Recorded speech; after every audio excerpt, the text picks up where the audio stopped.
this end when the final girl kills the main bad guy and the credits roll.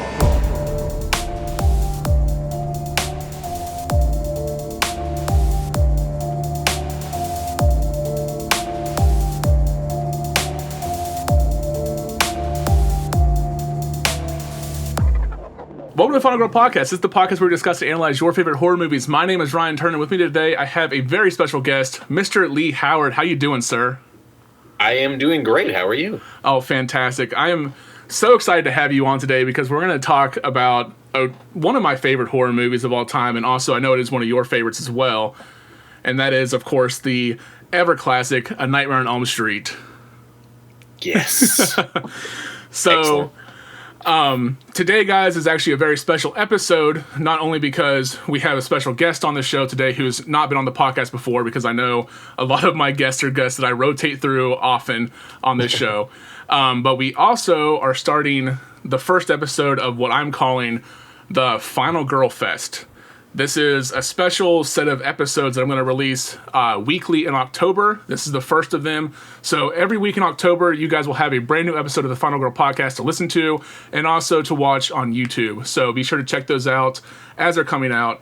I have a great list of content that I'm going to be covering throughout the month of October. I'm very excited to be giving these videos to you guys and also the audio to you guys as well, for those of you guys who don't watch on YouTube. But as I said, today we're going to be talking about A Nightmare on Elm Street, the 1984 Wes Craven classic. So what before we even get into this, I have to ask you, what's your history with A Nightmare on Elm Street? So I was part 2 was the first one that I saw. Okay. And I was 10, so it was like... Oh, so it was early on. Yeah, I'm old. I didn't mean it like that. I just meant it was... No. Don't worry. I am. It's math. Yeah, so it was probably... I mean, it was when it was on home video, obviously. Nobody took me to the theater to see it. Right. So it was probably, 85, 80, or 86 or something, whenever it was on VHS. Okay. And as a kid, I was pretty scared of horror movies and stuff. I remember when that miniseries Salem's Lot was originally on TV. Yeah. And I was like a toddler, I don't know, but I still vividly remember the vampire kid scratching at the window, and it scared the bejesus out of me. So horror stuff scared me. I liked monster stuff. There was this Canadian show, which I know aired in the States some places, called The Hilarious House of Frightenstein. Okay. I've not heard of that. I'll have to check that out. Vincent Price did intros for all the characters and stuff. Oh, okay. I love Vincent Price. Oh yeah, it's a great, it's a kid's show, but it had a Wolfman and a Dracula and kind of universal monster guys. So I liked monster stuff like that, but horror, I was a kid. It was too scary. So exactly. My older brother Bill, he's 6-7 years older than me. Me and him were babysitting one of my nephews, and it was my brother was like, "Hey, we're gonna put this on," and I was like, "Well, what is it?" And he's like, "Nightmare on Elm Street 2," and I was like, am I gonna be okay? Is this too scary? And he's like, "It's Sunday afternoon at 2 p.m. You're gonna be fine." And we watched it, and it was literally a switch flipped in me, and it made me love horror. I don't know what it was specifically. I don't obviously remember my first time watching it, right. But just immediately, I loved horror, and Freddy has just always been my love, my obsession. So I can only assume after that, when I told my brother whatever, give me more. Yeah. that maybe we went back and watched the original, and then part 3, and I saw 4, 5, and 6 in theaters. After that, obviously I was older, but it all started in mid late 80s with part 2. Okay. It's interesting that you started your horror kick, this was your intro to horror, essentially, was A Nightmare on Elm Street. Because I kind of, and it's nice that this is your favorite, I'm assuming this is your favorite series in the horror genre. I love all horror. I mean, I love Halloween movies a lot. Absolutely, and stuff, but it's just Freddy lives in my heart. Absolutely. And to me, I have that same connection with Scream. Because Nice. for me, Scream was like my intro into horror, and Nice. as was like Texas Chainsaw, because I remember being in high school, and I love horror films now. I love the entire genre, everything about it. But in high school, I absolutely hated horror because I was terrified of it for the longest time, because I ended up watching It very young as a kid, and that film terrified me. Right, the old one, yeah. Exactly, yeah, with Tim Curry. And so I remember starting watching it in high school and everything, because we would all end up over at my friend's house like every Friday or so and just watch a horror movie. And living out here in West Virginia, we have a lot of woods. So what we would do is we would watch this horror movie and then walk around the woods at midnight. Smart.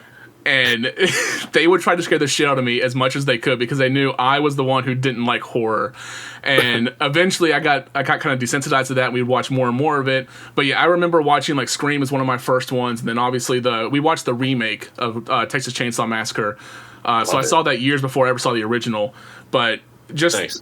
it's nice to hear other people's intro into horror, because that's something I feel like we as a community of people who love the genre, we don't talk about that enough, I feel like.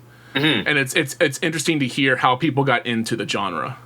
Yeah, I love hearing people's like horror gateway movie. Absolutely, yeah. And it's funny that the people that I've met, just like horror fans and friends, like through Facebook even, or I'll vend at horror conventions or attend horror conventions sometimes. And for a lot of Freddy fans specifically, so many of them, their love of Freddy started with part 2 as well, for whatever reason. Oh, really? Yeah, Okay. I don't know if it was just because of home video at the time, and the fact that you could see movies at home, Right. and maybe that was like a newer thing back then. But yeah, for whatever reason, part 2 was a real gateway to Freddy's love, or for people's love of Yeah. Freddy. Yeah. That's interesting. I wonder what that is. I don't know if it's just because people were too young whenever the first one came out, who didn't grow up with it or whatever, or maybe they just like went over to someone's house and watched Nightmare on Elm Street 2. I don't know, but that's interesting. And also, real quick before we move on, I love the fact you already mentioned cons, because I wanted to bring this up because we're talking Nightmare on Elm Street. My buddy Alex and I actually just went to Steel City Con in Pittsburgh about a month ago, and Robert Englund was there. Nice. And unfortunately, we missed the cutoff to get to the autograph of him, but Alex did go and get a picture with him. And I love the story that he has going to get a picture with Robert Englund, because obviously there was a ton of people there trying to get through and get this picture with him. And so he only had a few seconds of him to actually get it. But as he left, he called back and said, "Can you please say welcome to prime time, bitch?" Like in Freddy's voice. And Robert Englund I don't think he said he heard him or whatever, so he kind of turned away and got to the next group of people. And then before Alex left all the way, he said Robert Englund looked right at him dead in the eye and just said, "Welcome to prime time, bitch," and like his Freddy voice, and just went on with his day. And I was like, that's a great story. I love that. Yeah. That's so awesome. That makes me happy to know that he like is able to do that with fans, like interacting with them like that and everything. That's got to happen with he does so many cons, right? You have to assume that people are always asking him to, like, give me this, like, say you are all my children now. Say, welcome to prime time, bitch. So it's probably just like every other day. Second nature, But to it's him to do it's that. cool that he's totally fine with doing that. Absolutely, yeah. Especially considering right now with all the pandemic stuff going on and all the people he's probably been interacting with and everything. And I understand him wanting to get in and get out, because he is, like 70, 75, 78, something like that now? Yeah, I can't remember. Yeah, like early, mid 70s, something like that. Yeah. Maybe. But yeah, totally. Like, it's, obviously, it's got to be... Like, I actually was supposed to vend at a horror convention in Niagara Falls in October, end of October, but I was like... For me, I'm like, I don't know that I'm ready to be in a room full of people. Absolutely. So I can, especially if you're someone who is in your 70s, and you're more at risk, and obviously you're Robert Englund, so you have like a lineup of hundreds of people waiting to come and like talk in your face and stuff like that. So yeah, I can imagine he'd want to get in and out, but still awesome that he's doing them. Exactly, right. Alrighty, so with all that out of the way, let's go ahead and hop in and talk about A Nightmare on Elm Street. Right on. So, like was mentioned earlier, this movie was written and directed by Wes Craven, and this film stars John Saxon, Ronnie Blakely, Heather Langenkamp, Amanda Weiss, Johnny Depp, and Robert Englund. I love the fact that this is the first film Johnny Depp ever did. And I don't think I ever realized that, until like later on. It's amazing how many like big actors now like all got their start in horror movies. You know? Absolutely. And I feel like a lot of actors did that. Like, I mean, you just said that. I'm kind of copying off what you just said, but I feel like a lot of actors did that because I feel like horror is a very easy kind of gateway into films because oftentimes it's these lower budget films. You don't have to get paid a whole lot to do it, but they garner a lot of attention. Totally. And so if you are any actor worth his salt, then you will definitely gain that attention and jumpstart a career out of that. Totally. And I think horror is a good like start in because there's I mean, sometimes in horror movies there's like comedy elements to it or just absolutely funnier parts, and you know what I mean? So it's like you gotta maybe sometimes pull off comedy as well as like terror and fear as well as like drama. Like there's a lot of different acting that people have to do within horror movies, so I think it's a good place for actors to start. Absolutely, because there's so much to it that you can just prove what you can do. So like I said, this is Johnny Depp's first film. I love that little tidbit. I just want to throw that in there. Let's go ahead and talk about the film. We'll just go ahead and break down the film. That being said, guys, spoiler warning in effect as of right now. If you've never seen this movie before, we're gonna tear this movie apart. We're gonna rip it to shreds. Haha, knife claw joke. That was terrible. I apologize for that. But we are gonna go through this movie bit by bit and kind of talk about everything. So if you've never seen it, go ahead and pause the podcast, pause the episode, go watch it, come back whenever you're done. Because truthfully, this is one of those horror films that if you've never seen, it is 100% worth your time to go watch. This movie is classic for a reason. It might not hold up 100% in today's standards like it did in 1984, but the movie, I watched it yesterday, and it's still a fantastic film. So if you have never seen it, it's 100% worth your watch. It's a quick, easy watch, too. It's only like an hour and a half long, so it's not even that long to go watch. So do yourself a favor, go watch it, come on back whenever you're done. That being said, we are going to start. So the film opens in one of my favorite opening sequences of all time. 100%. I absolutely love the way this movie opens because you just kind of have this little like square, and you're grabbing at it now. I see that. Grabbing your Freddy glove. Yep. And we have the title, or not the title sequence, but like the credits opening as we see a man in a boiler room making a finger glove. And right there it is. If you guys are watching on video right now, Lee is displaying the glove. So is that okay? So let me ask you real quick: is that one? Because I know you can buy them at Spirit Halloween or just Halloween stores in general, but that looks more like a realistic one that you might have custom ordered. Yeah, I actually. It's funny. As a kid, I would always try and like make Freddy gloves out of like I cut up like Coke cans and tape them to like winter gloves and stuff. Okay. And it was something I had the Halloween store plastic ones, and it was something that I was like, when I grow up, I'm gonna buy myself a Freddy glove. And so I bought one in my 30s at some point, and it was more of like a Part 4 style glove. And then I had it for a little while. I was at that time like kind of broke, so I sold it, and I was really bummed about it.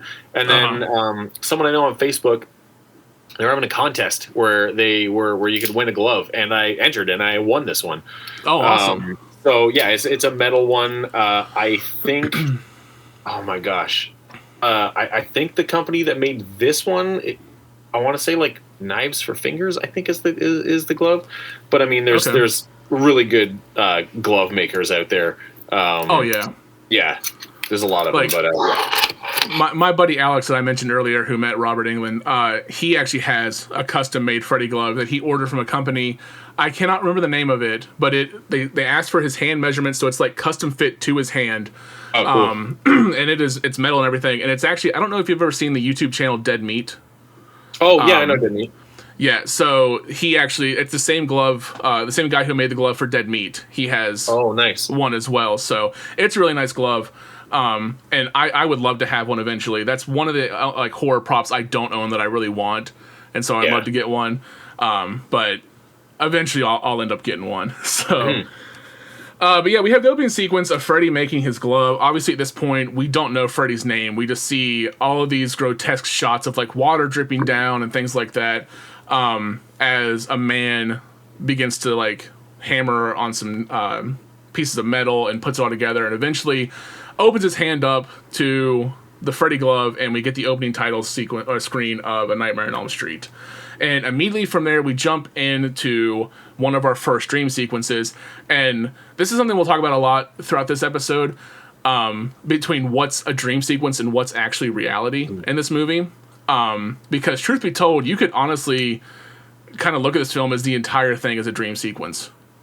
Yeah, there's a lot, especially like the last like third of the movie. Absolutely, is really ambiguous. Yeah, and we're gonna talk about that when we get there. Yeah.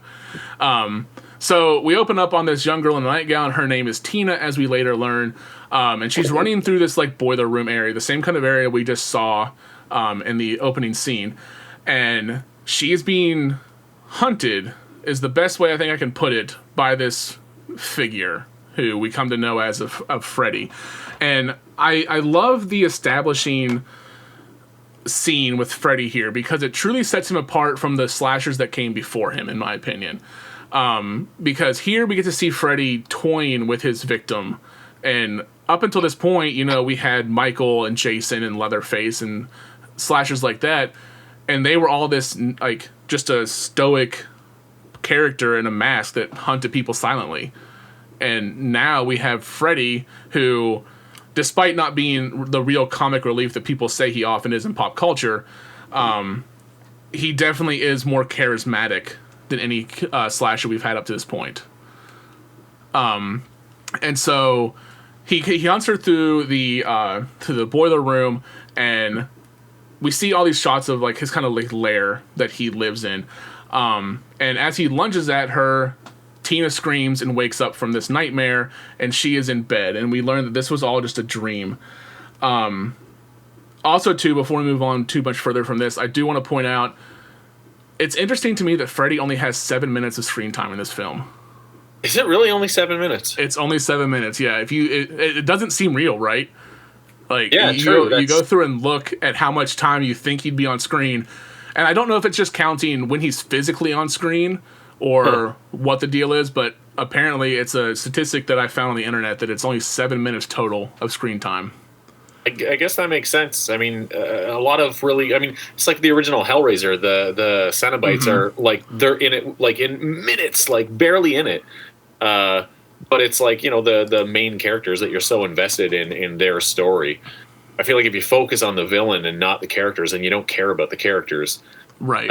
You know, but yeah, that's crazy. It's only it makes sense. The nightmare sequences aren't super long. Sometimes he's not even in them. And real quick, it's funny that you mention Hellraiser, because I love that film. That was a movie I saw years ago. I need to rewatch that series actually. But you're right. That movie, truthfully, the Cenobites aren't even really the main villain in that film. No, Frank is. I guess. Yeah. And it's weird because I remember the first time watching that movie. I know we're not talking about Hellraiser, so I apologize to those who've never seen the movie. It was interesting to me watching that and realizing that Frank was actually the villain in that film, and that the Cenobites weren't even really part of it till the very end. Yeah. They just kind of showed up to, you know, hey, get back here, give me that box, guy. Exactly. Like, I need my box back, please. Thank you. Casual. And now we're gonna torture you forever. Yeah. I think that's why I liked Hellraiser 2 better, but we're not here to talk about Hellraiser, so maybe another time. Yes. Exactly. So as Tina wakes up from her nightmare, we cut to her the next day at school with her friends. We have Glenn, Nancy, and Rod, her boyfriend, I guess we want to call him, because they're like kind of in the middle of a fight, but they're together. So, Teenagers, exactly, right. And this is another part too I want to mention, where as we're getting to the shot, we pan across and see this like misty field, and in this yard we have these girls playing jump rope, and they get the classic 1-2 Freddy's Coming for You song playing. And this right here is kind of the first indication that we're not going to really know what's reality and what's fiction in this movie. This movie blurs the line of reality and fiction, I think, so well, in a way that other movies have issues doing. And I think it's really interesting to kind of look and tear this movie apart and see, is that actually happening, or is this just another nightmare sequence?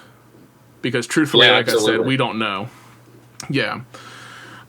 So, like I said, we've got Nancy, Glenn, Tina, and Rod. And Tina is going on and on about this nightmare she had the night before.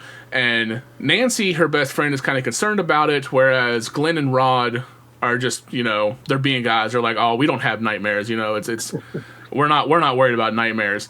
And I love the scene where Tina asks Glenn if he had a nightmare, and he just kind of runs off into the school and doesn't even answer her. Because it kind of sets up this idea. We learn later that, yes, they all are having the same nightmare, the same guy. But it kind of sets up this idea that this is happening, and Glenn's just like, I don't know if he doesn't want to talk about it, or if he's trying to be that macho man where he doesn't want to admit that he has nightmares. I just find it comical the way he just runs off into the school. He's like, I'm not talking about this right now. Yeah. So as the day kind of progresses, we have Nancy and Glenn going over to Tina's house that night, because Tina is kind of spooked by all of this. Her mother's gone out of town, and Nancy and Glenn both kind of lie to their parents about where they're staying at. We have this scene where Glenn calls his mother and pretends to be at his aunt and uncle's house? Yeah, I think. He lived out by the airport.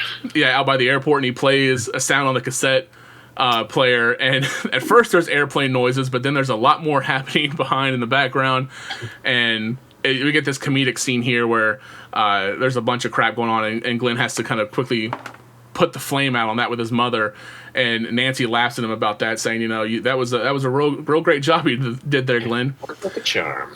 Worked like a charm, exactly. And so as they're all sitting around talking, we get kind of this classic horror noise from outside. And they're like, who's outside? We don't know who it is. And sure enough, as Glenn goes to kind of explore outside, we find that it is Rod. He tackles Glenn to the ground.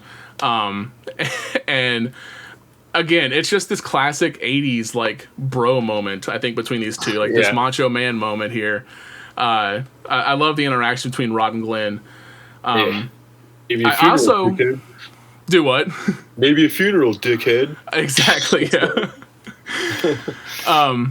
Also, too, I love the fact that one of the tidbits I learned while watching this is that Johnny Depp was chosen for this role because Wes Craven's daughter thought he was dreamy.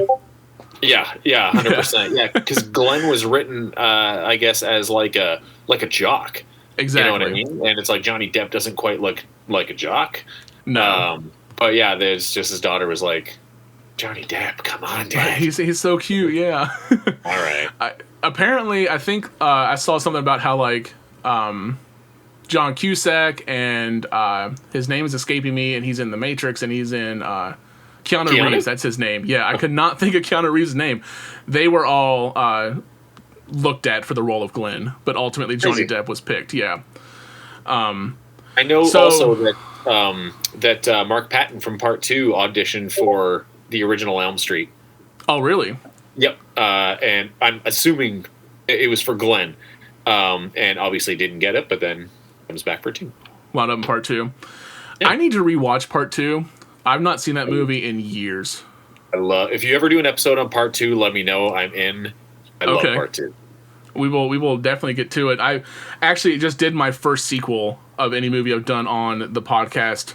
Last Friday the 13th, we did Friday the 13th Part 2. Oh, nice. So, yeah. So we will definitely get to it, and I'll definitely let you know when we're doing Part 2. Absolutely. So as Rod shows up, we get this kind of scene where Tina's like, I'm still kind of mad at you. I don't really want to see you. But Rod eases his way into the house, and he's like, your mom's not home. Come on, let's just go talk. Quote, unquote, talk. Yeah, because as Rod kind of pulls Tina in, she tells, Glenn and Nancy, sleep wherever you want. The house is yours. I think Rod says, we're going to take this one bedroom. You guys have the rest of the house. Yep. And just do what you want to do with it. And Glenn tries to make a move on Nancy, but she's not feeling it because she says, we're here to support Tina. We're not here to do anything else. So we're going to go in here and just be with Tina, and that's it. And so Glenn actually falls asleep on he lays on the couch, whereas Nancy goes and falls asleep in Tina's bed, because we had this shot of Glenn lying on the couch, and we just hear Tina and Rod moaning in the next room.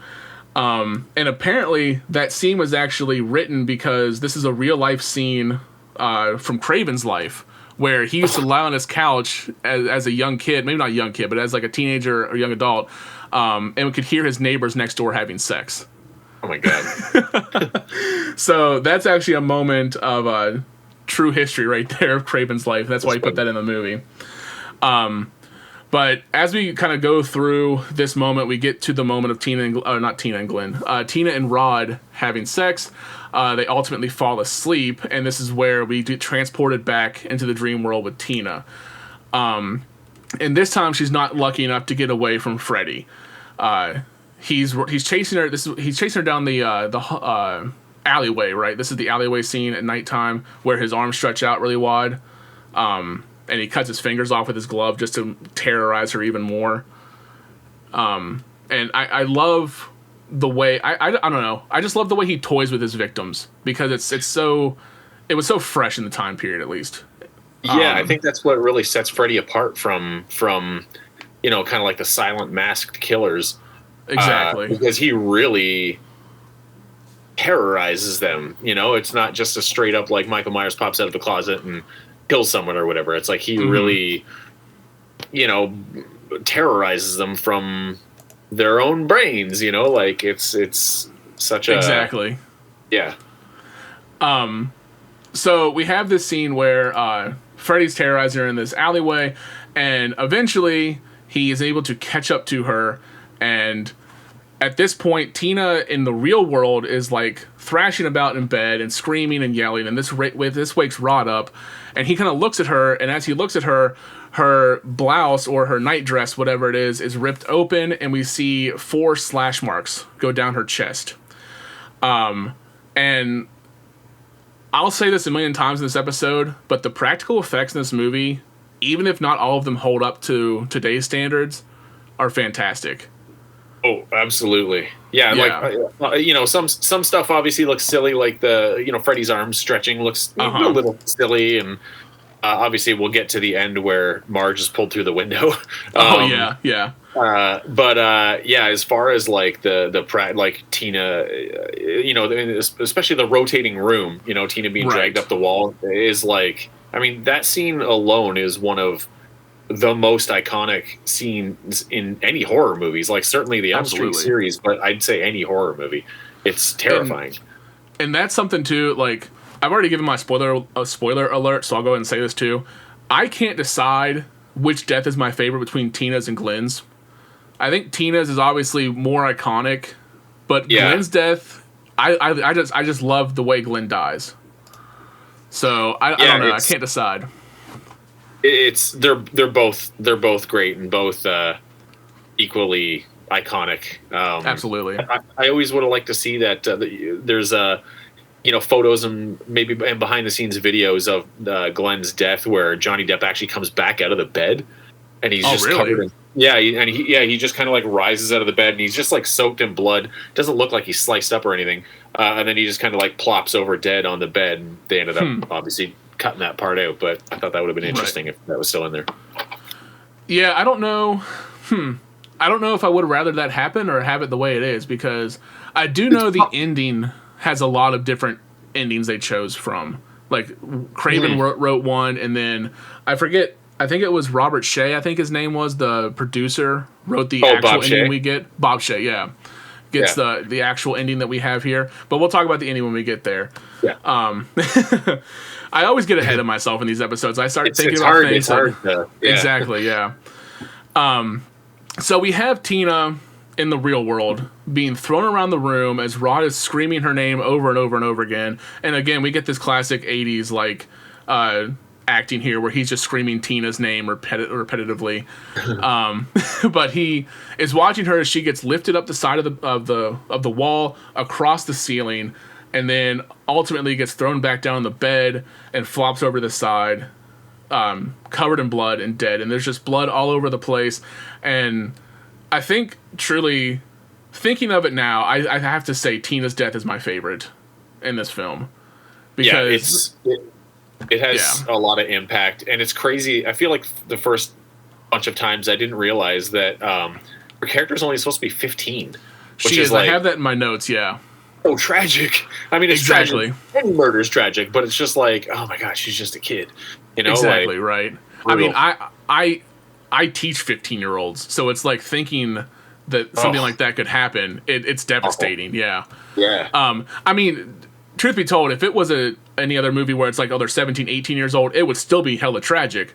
Oh, but yeah. It wouldn't just be like, you're 18, you're fine. You're 18. It's no big deal. Don't worry about it.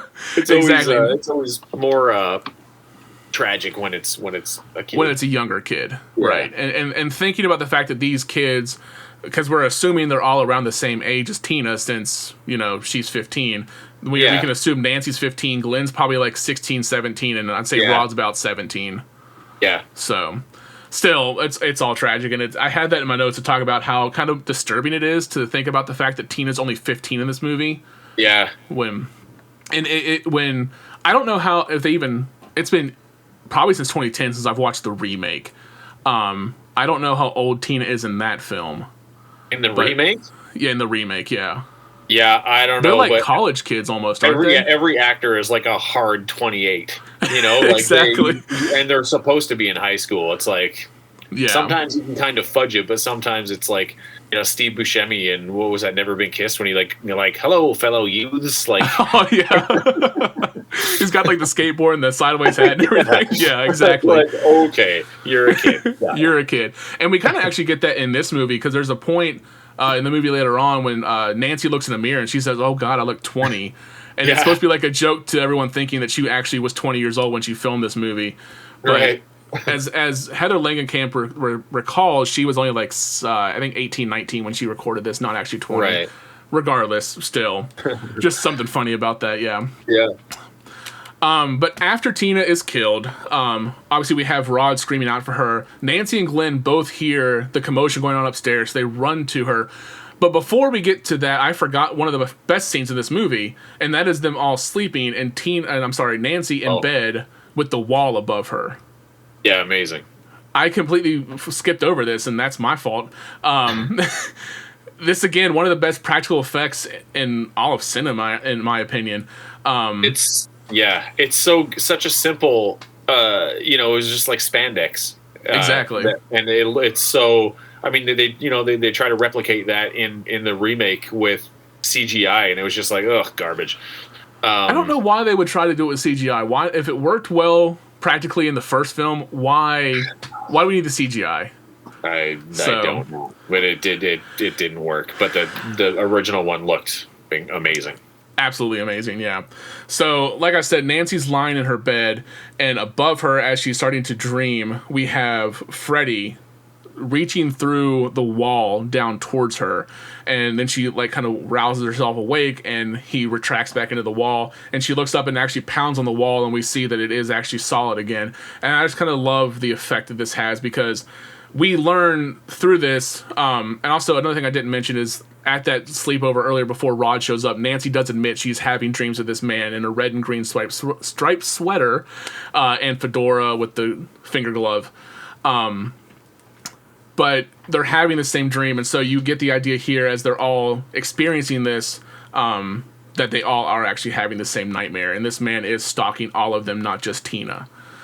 But as I was saying, after Tina dies and Rod's screaming out for everybody, Glenn and Nancy run upstairs, find the door locked, and eventually bust it down to find that Rod has fled out the window, and they discover Tina's corpse on the ground. And I can only imagine how traumatizing this is. I think Heather Langenkamp does a fantastic job displaying the trauma throughout this entire movie.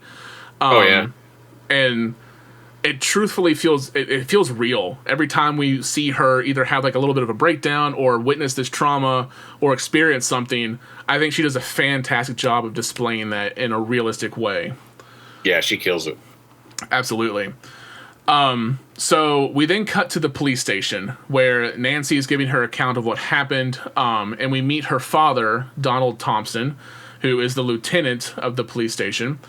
And I don't think the movie ever explains the relationship between the father and the mother. Are they still together, or do they get a divorce, or are they estranged, or what? What's the deal there? I have to assume that they are separated because he's never in the house, right? Exactly. So, and knowing what we know later on, jumping ahead, of course, right, that they were part of the mob that killed Freddy. So I have to just assume that the impact of doing that broke up their marriage. Marge became an alcoholic because of it. Mm-hmm. And yeah, like you don't set somebody on fire and then go home and be like, well, can't wait for Christmas. Just another day in paradise, honey. Yeah, what's for dinner tonight? P.S. Exactly. Meatloaf again. So yeah, I think they never say it, but I think that they are divorced or separated at least. And that makes sense because the way they kind of interact with one another definitely feels like there's some tension between the two of them. Yeah. And so I got that feeling, but it never says so outright that they're divorced or anything. But Marge is there, Nancy's mother, and Lieutenant Thompson talks to both of them about kind of what's been going on in this whole thing and explains to Nancy that Rob is the obvious suspect in this murder. Rod, not Rob. And Nancy outright denies it. She says, no, there's no way it was him. He was claiming that someone else was in there. And we later find out that he explains that he never saw anyone else in there, but there had to have been someone under the sheets, as he says. And also, too, that they must have had multiple razor blades because they sliced her 4 times all at once across the chest. But obviously, Lieutenant Thompson does not really believe this because it's a clear-cut murder case in his opinion. There's no way that there's some supernatural force behind this or there's someone else in there. Rod was there alone with Tina, and they got into an argument, and it escalated, and he murdered her. And so now there's this manhunt for Rod out in the city. Does it ever say the city they live in? What's that? Does it ever say the city that they live in? I don't think there's ever a name for the town. Not till part 2. Not till part 2? I think, or wait, maybe, or am I being dumb and maybe I'm forgetting? I feel like it was part 2 that called it Springwood, but maybe they showed the high schools like Springwood High. Yeah, I think so. Okay. I just watched the whole series and I'm having a super brain fart right now. So maybe there's also, one of your listeners being like, "You don't know the Elm Street movies. You don't know what you're talking about." Yeah. It's funny too. You said Springwood, and immediately I was just like, "That's right. I'm an idiot. I knew it was Springwood. I just completely had a brain fart that I didn't remember what it was. I'm thinking Elm City, but that's obviously not the case here." But there's a manhunt for Rod going on around town, and so Nancy, offended that her father would even think that Rod is, trying to capture her friend, who she believes is innocent, kind of leaves and doesn't talk to him anymore. At that point in the movie. The next morning, we get this scene with Nancy and her mother, and she's kind of questioning why she's going to school, and Nancy says she's trying to get back to normalcy. She needs something to keep her mind off of Tina's death, or else she's going to go crazy. So as she's heading to school that morning, Rod jumps out of the bushes and grabs her and pulls her in and admits he did not kill Tina. He swears up and down, like I was saying earlier, that there was someone else in the room, someone under the sheets, and sliced her at the same time 4 times. So there must have been multiple razor blades included, and he's just basically admitting he did not do it. He's like, "Please, Nancy, you have to believe me. I did not kill her." And Nancy agrees. She's like, "Yes, I do believe you. I know you didn't kill Tina." But before anything can happen from that, Lieutenant Thompson appears, and his men arrest Rod. And Nancy obviously is super pissed that her father used her and tracked her like that to capture her friend. And she's even, again, her father's even kind of concerned that she's going to school the next day after all of this has occurred. But again, she's typical teenage angst, does not want to talk to her dad, especially after he used her in such a way to where he was able to arrest her friend, who she believes is innocent. But we kind of get to see the effects of how all this is wearing down on Nancy in the next scene, where she's asleep in English class. She's sitting in the back of the room and begins to nod off in class as the teacher's instructing class, which, by the way, didn't realize till I watched this yesterday, was Lynn Shay. Lynn Shay, yep. I had no idea she was in this movie. New Nightmare, too. Oh, okay. Yeah, she's a nurse in New Nightmare. Yeah, like I said, it's been years since I've watched these movies. And watching this one yesterday, I was just like, holy shit, that's the girl from Insidious. Yeah, she's great. Absolutely, yeah. So we get the scene where Nancy falls asleep in English class and immediately snaps into the dream world. And here is a scene that terrified me as a child. This scene was absolutely terrifying to me as a kid. Because we get to see Tina in a bloody body bag. And then she just goes out the door and goes down the hallway. But just the image of her in that body bag haunted me as a kid. Like the first time I watched this. And it's funny, I say kid. I mean, we talked about how like 15 is really young. And I say kid meaning like I was 15. So like, I don't know. Right. It's a weird concept. When you're 15, you're not young. But looking back on at 15, you're a kid. Yeah. But this scene gave me the creeps. But Nancy follows her out into the hallway, and here we get another moment, another kind of comedic relief moment, where she trips over the hall monitor. And the hall monitor is wearing Freddy's red and green striped sweater and asks for her hall pass. And I don't remember the exact thing Nancy says to her, but she says something about like, "Where's your pass?" Yeah. Screw your pass. Screw your pass. That's what she says, yeah. Just screw your pass.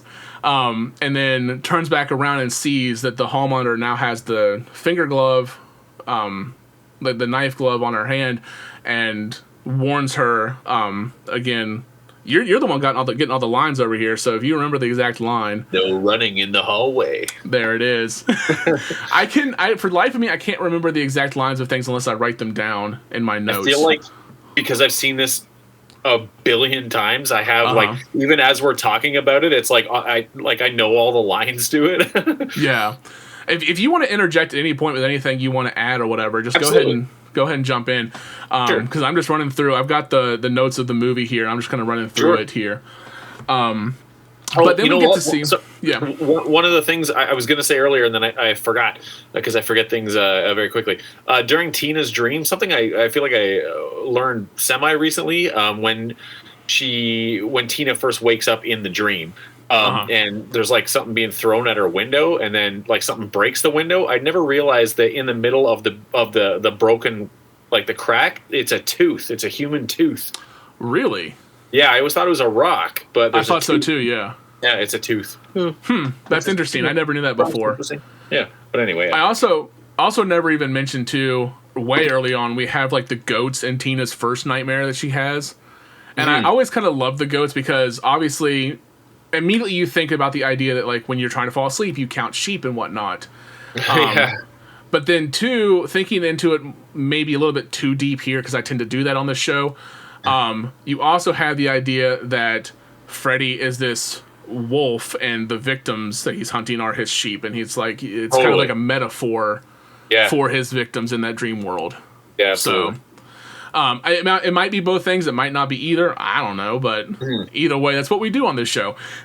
So, but after seeing the hall monitor, Nancy kind of runs away, follows a trail of blood down the hallway, where we see Tina once again in the body bag, who then gets lifted up and dragged off screen by an unseen hand.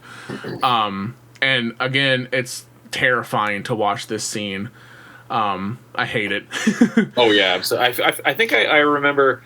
I don't know if you've ever seen the documentary called Never Sleep Again. That's about the whole series.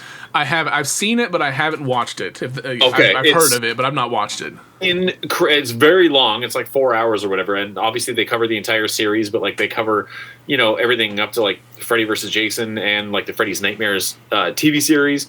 And they get like everybody. I mean, not Johnny Depp. He's too busy being a pirate or something at the time, but I mean, like the hall monitor woman, like everybody they could get. It's like the most in-depth documentary, and like they go movie by movie. It's like I can't recommend it enough. And I think it was in that Amanda Weiss, Tina, was saying that like when they were shooting that stuff with her in the body bag, that it was like panic inducing, because it's like obviously that's not a something that we're supposed to experience exactly right as an alive person. It's not a natural thing to experience. Yeah, absolutely. So it was like, yeah, super like panic inducing to be stuck in a bloody body bag. Right. It'd be awful. I would definitely not want to do that. Dude, some of the stuff that I've heard in like behind the scenes on DVDs or whatnot for horror movies, it's just the stuff that these actors have gone through to produce these films sometimes. It's as nightmare inducing as the actual movie itself. Totally, yeah. Yeah. So following Tina down into the boiler room of the school, Nancy finally comes across the same area that Tina was in before, this kind of like Freddy's lair. We kind of get the idea that this is Freddy's lair because we keep seeing it over and over and over again throughout the film. And Freddy keeps popping up and taunting her, and we get to see these really creepy shots of Freddy kind of like peering behind the bars or these pipes that are in the boiler room. And he's all the time taunting her, come to Freddy, and everything. And before he can ultimately get to her, Nancy realizes this is a dream, and she burns her hand or her arm on one of the hot pipes and wakes up screaming in the middle of class. And like I said earlier, as someone who is a teacher, I have had kids fall asleep in my class all the time. But I don't know what I would do if I was teaching one day and a kid woke up like this. Seriously, in my classroom. I don't know how I would be able to react to this. And I think that Lynn Shay does a great job as that teacher in this role, to kind of like she's like comforting, but also at the same time too, it's funny because it's the 80s, so it's a way different time than it is now teaching. And it's just like, just go home, just go and get out of here for the day. Call your mom. Don't get your hall pass. Meanwhile, me in real life right now would be like, maybe I should call the counselor, just hang out here real quick, and I'll be right back. Yeah, seriously. Especially since her friend like died the night before. Just died the night before, yeah. And this is no news. It was on the news. Counseling. Exactly. We need some grief counseling in here. But Nancy jumps up, has this horrible outbreak in class, and is ultimately kind of sent home for the day. She leaves school and goes home. And as she's walking away from the school, she looks at her hand and she realizes she has this burn mark on her arm where she burned herself in the dream. So she's beginning to piece together that this dream is actually reality in a way. And as she leaves school, she goes to visit Rod in prison, and she confirms her fears of what she's been having, which is everyone in the friend group has been having these nightmares. Rod admits, without even her kind of prompting him, that he's had these nightmares, and he's been seeing the same figure that Tina and her have both seen now in their nightmares.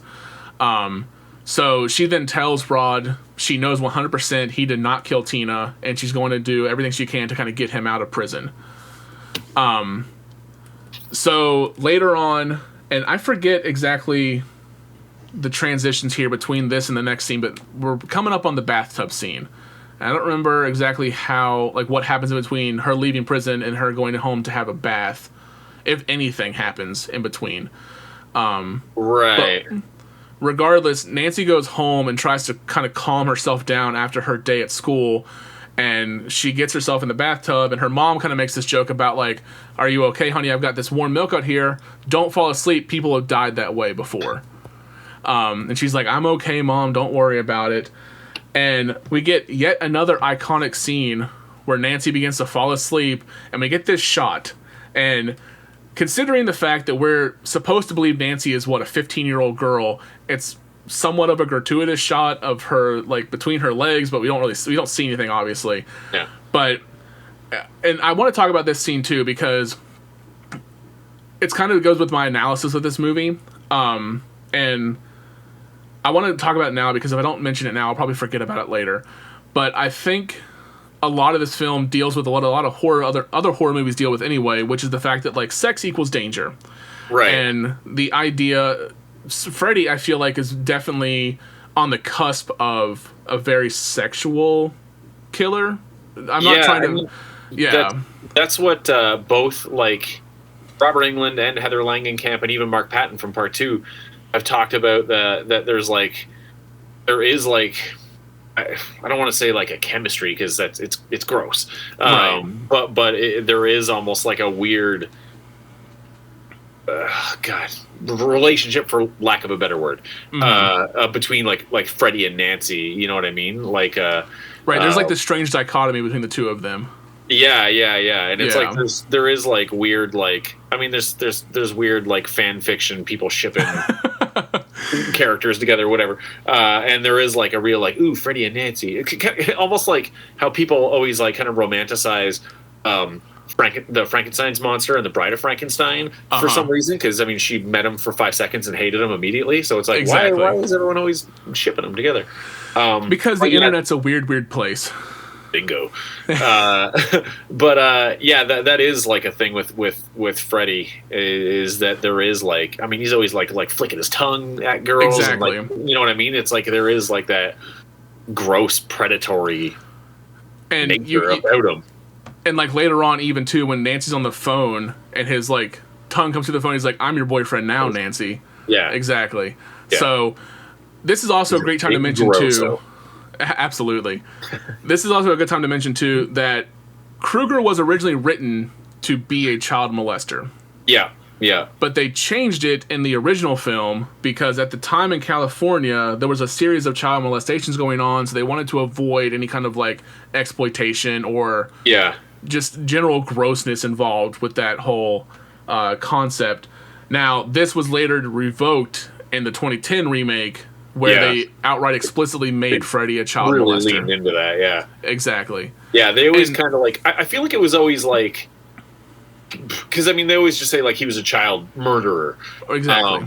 And it's like, I mean, it is never Freddy is that in the movies, but it's like kind of implied. Like, I just feel like everyone always just like kind of assumes he was as well as a killer.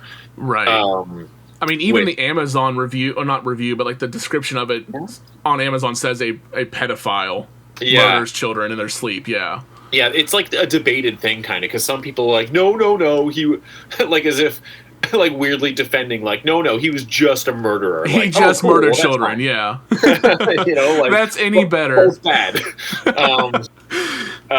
But yeah, so it is. I mean, they just refer to him as a child murderer, which, yeah, again, still terrible. still terrible. Yeah, it's all bad. To the sense of those who argue that he's just a child murderer, yes, I guess you can argue that because in the film, you look at it as it is, they only call him a child murderer.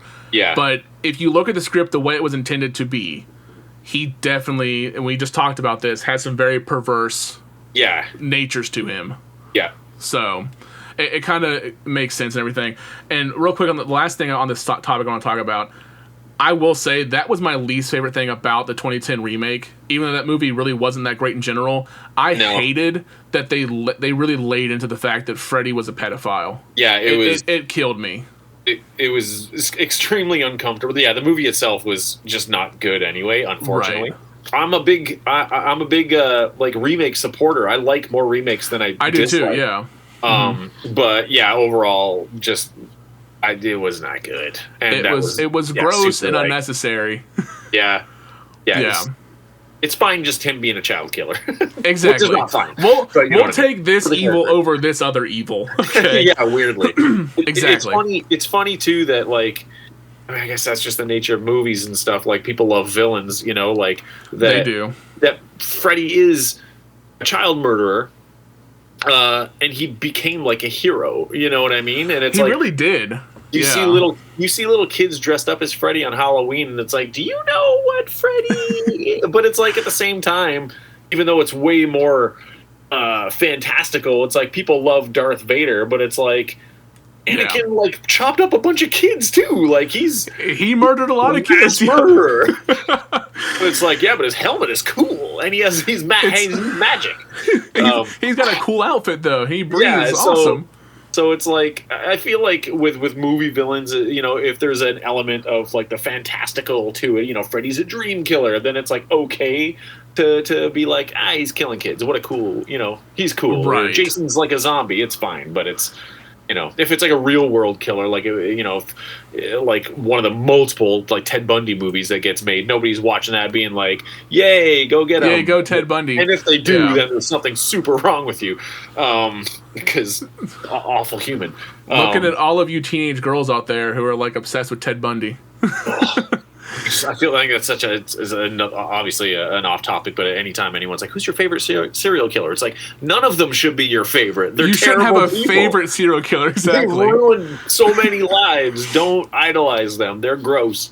Exactly. But anyway, and that's we are off topic, yes, but I like talking about this conversation. That's kind of one of the main issues I see with making these kind of like movies and mockumentaries or whatever of these killers. Like you look at My Friend Dahmer, or you look at what is it, the Zac Efron Bundy movie that just came out. Right. Yeah. It's just like we're glorifying them. Now I will say My Friend Dahmer wasn't really glorifying Jeffrey Dahmer. I didn't see that one, but yeah. Yeah, I read the graphic novel for it before I saw the film. And it's really interesting to kind of just hear the perspective of someone who knew Dahmer in high school and how he kind of divulged into this series of murders. Yeah, if it's like, you know, kind of procedural and it's, you know, shows like, hey, this happened, here's how it happened, you know, maybe here's how it led to their arrest or whatever. You know, if it's kind of just explaining the situation or whatever, excuse me, I get that more. But yeah, it's when they kind of like, I haven't seen that Zac Efron one, but so I can't really say like, well, they really sensationalize him. Right. But it's like, I mean, I feel like you got to be responsible as a filmmaker to not portray these people as like cool, because they're fucking not, you know? Like, exactly, they are not. But you get away with it when it's like zombies and dream killers, because then it's fantasy, you know? And exactly. I mean, everyone loves the Joker, like any version of him, and it's like the Joker is a mass murderer. He's like crazy, but also fucking abusive in his relajohip, but that's beside the point. Oh, gosh, yeah, I could talk all about that too. Don't ship. He's mean to Harley. She's better off. He's mean. Joker and Harley, no more. No. But yeah, it's like when it's so extravagant like that, then it's like, you know, villains are cool, but not real villains. Not real villains, exactly. So back to fictional villains here. Let's get back on track a little bit here. Yeah. Exactly. We have Nancy in this bathtub, and we get this iconic scene where Freddy's glove starts to poke up through the water, and goes to reach for her as her mother comes back to the door, and kind of talks to her again here. And as they're talking, that kind of ends. Then Nancy falls back asleep, and this is where we get this awesome shot of Nancy getting pulled into the tub and down under the water. And I love the practicality of this once again. Are you aware of how they shot this scene? Yeah. It's with the special effects guy was Freddy's arm, I think, right? Or like sorry, not the special effects guy, but like maybe the scuba guy. Something like that. Yeah, one of the stunt she coordinators. Was laying on top of him. Yeah, she was laying on top of them, and it was like a big tank below them. Right. They built the set over a pool, essentially, and had a bottomless tub in there to pull her down in. And obviously the girl who gets pulled under the water is not Heather Langenkamp. It's more, it was a stunt performer.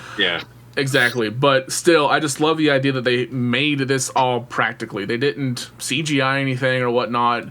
They built a bathroom over top of a pool and pulled her into the pool. And I think it's just really cool how they did it. Oh, amazing! Just that overhead shot of the tub, and it's like just her hands are like coming out of it is like flailing around in there. Yeah. So obviously Nancy begins screaming as she's pulled into this tub, and so Marge, for the first time in this movie, does something good here and bursts down the door, and it ends up to like. She doesn't save her, because by the time Marge bursts in, Nancy's able to get up out of the tub and is wrapping herself up into a towel. And she just lies and says, "Oh, I fell out of the tub whenever I was getting out. Just hit my head or whatnot. I'm okay now." Because we get this sense that Nancy doesn't really trust her mother a whole lot. And so she doesn't want to really divulge a bunch of information to her about what's going on at this point, at least. I think that's a big, like, 80s thing in horror movies, too, is that, like, Oh, absolutely. The adults never believe the kids. You know, it's so rare that any of the adults like help or you know, back up the kids. They're always just like, you're crazy. Go to school. You know, go to school. You know, don't do drugs. We're okay. You need to stop smoking that reefer. You know. Yeah. So Nancy ultimately, after all of this, goes into her room, but she's afraid to sleep. So we see her taking all of these caffeine pills and constantly having this pot of coffee in her room. And I love the scene where her mom walks in, takes the cups and an empty coffee pot out. And as she leaves, Nancy pulls a fresh pot out from underneath the cabinet and puts it up and starts filling that new cup up with it. And so she's terrified to go to sleep here. Like her mom wouldn't walk in and be like, yo, it smells like fresh brewed coffee in here. Where you got the coffee? I know you're not hiding it. I smell it. Yeah, I make it all the time in my classroom. And it's like you can smell it down the hallway. So there's no way. There's no way she's hiding that. But regardless, later that night, Nancy, I think Glenn actually shows up at Nancy's house. Yes. And so she enlists his help in this experiment that she's having because Nancy, she's a great final girl. She's smart. She's getting this stuff down quick. She's understanding how this villain works and she's learning how to defeat him.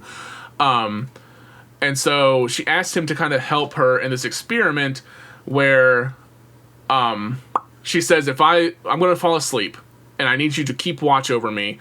And if I look like I'm having a nightmare or whatever, I want you to wake me up. But there's one thing you cannot do. You cannot fall asleep. It is the imperative that you stay awake during this. And she goes to sleep, and this is another really weird scene where it seems like she's in the real world, but we know she's dreaming because we saw her go to sleep, and then she's out in the street. She's walking to the jail because she's going to go see Rod. And she's like, Glenn, are you still there? And Glenn like pops out from behind one of the trees. He's like, I'm still here. Everything's okay. And so this is another one of those moments in the movie where it's really hard to distinguish what's real and what's not happening here.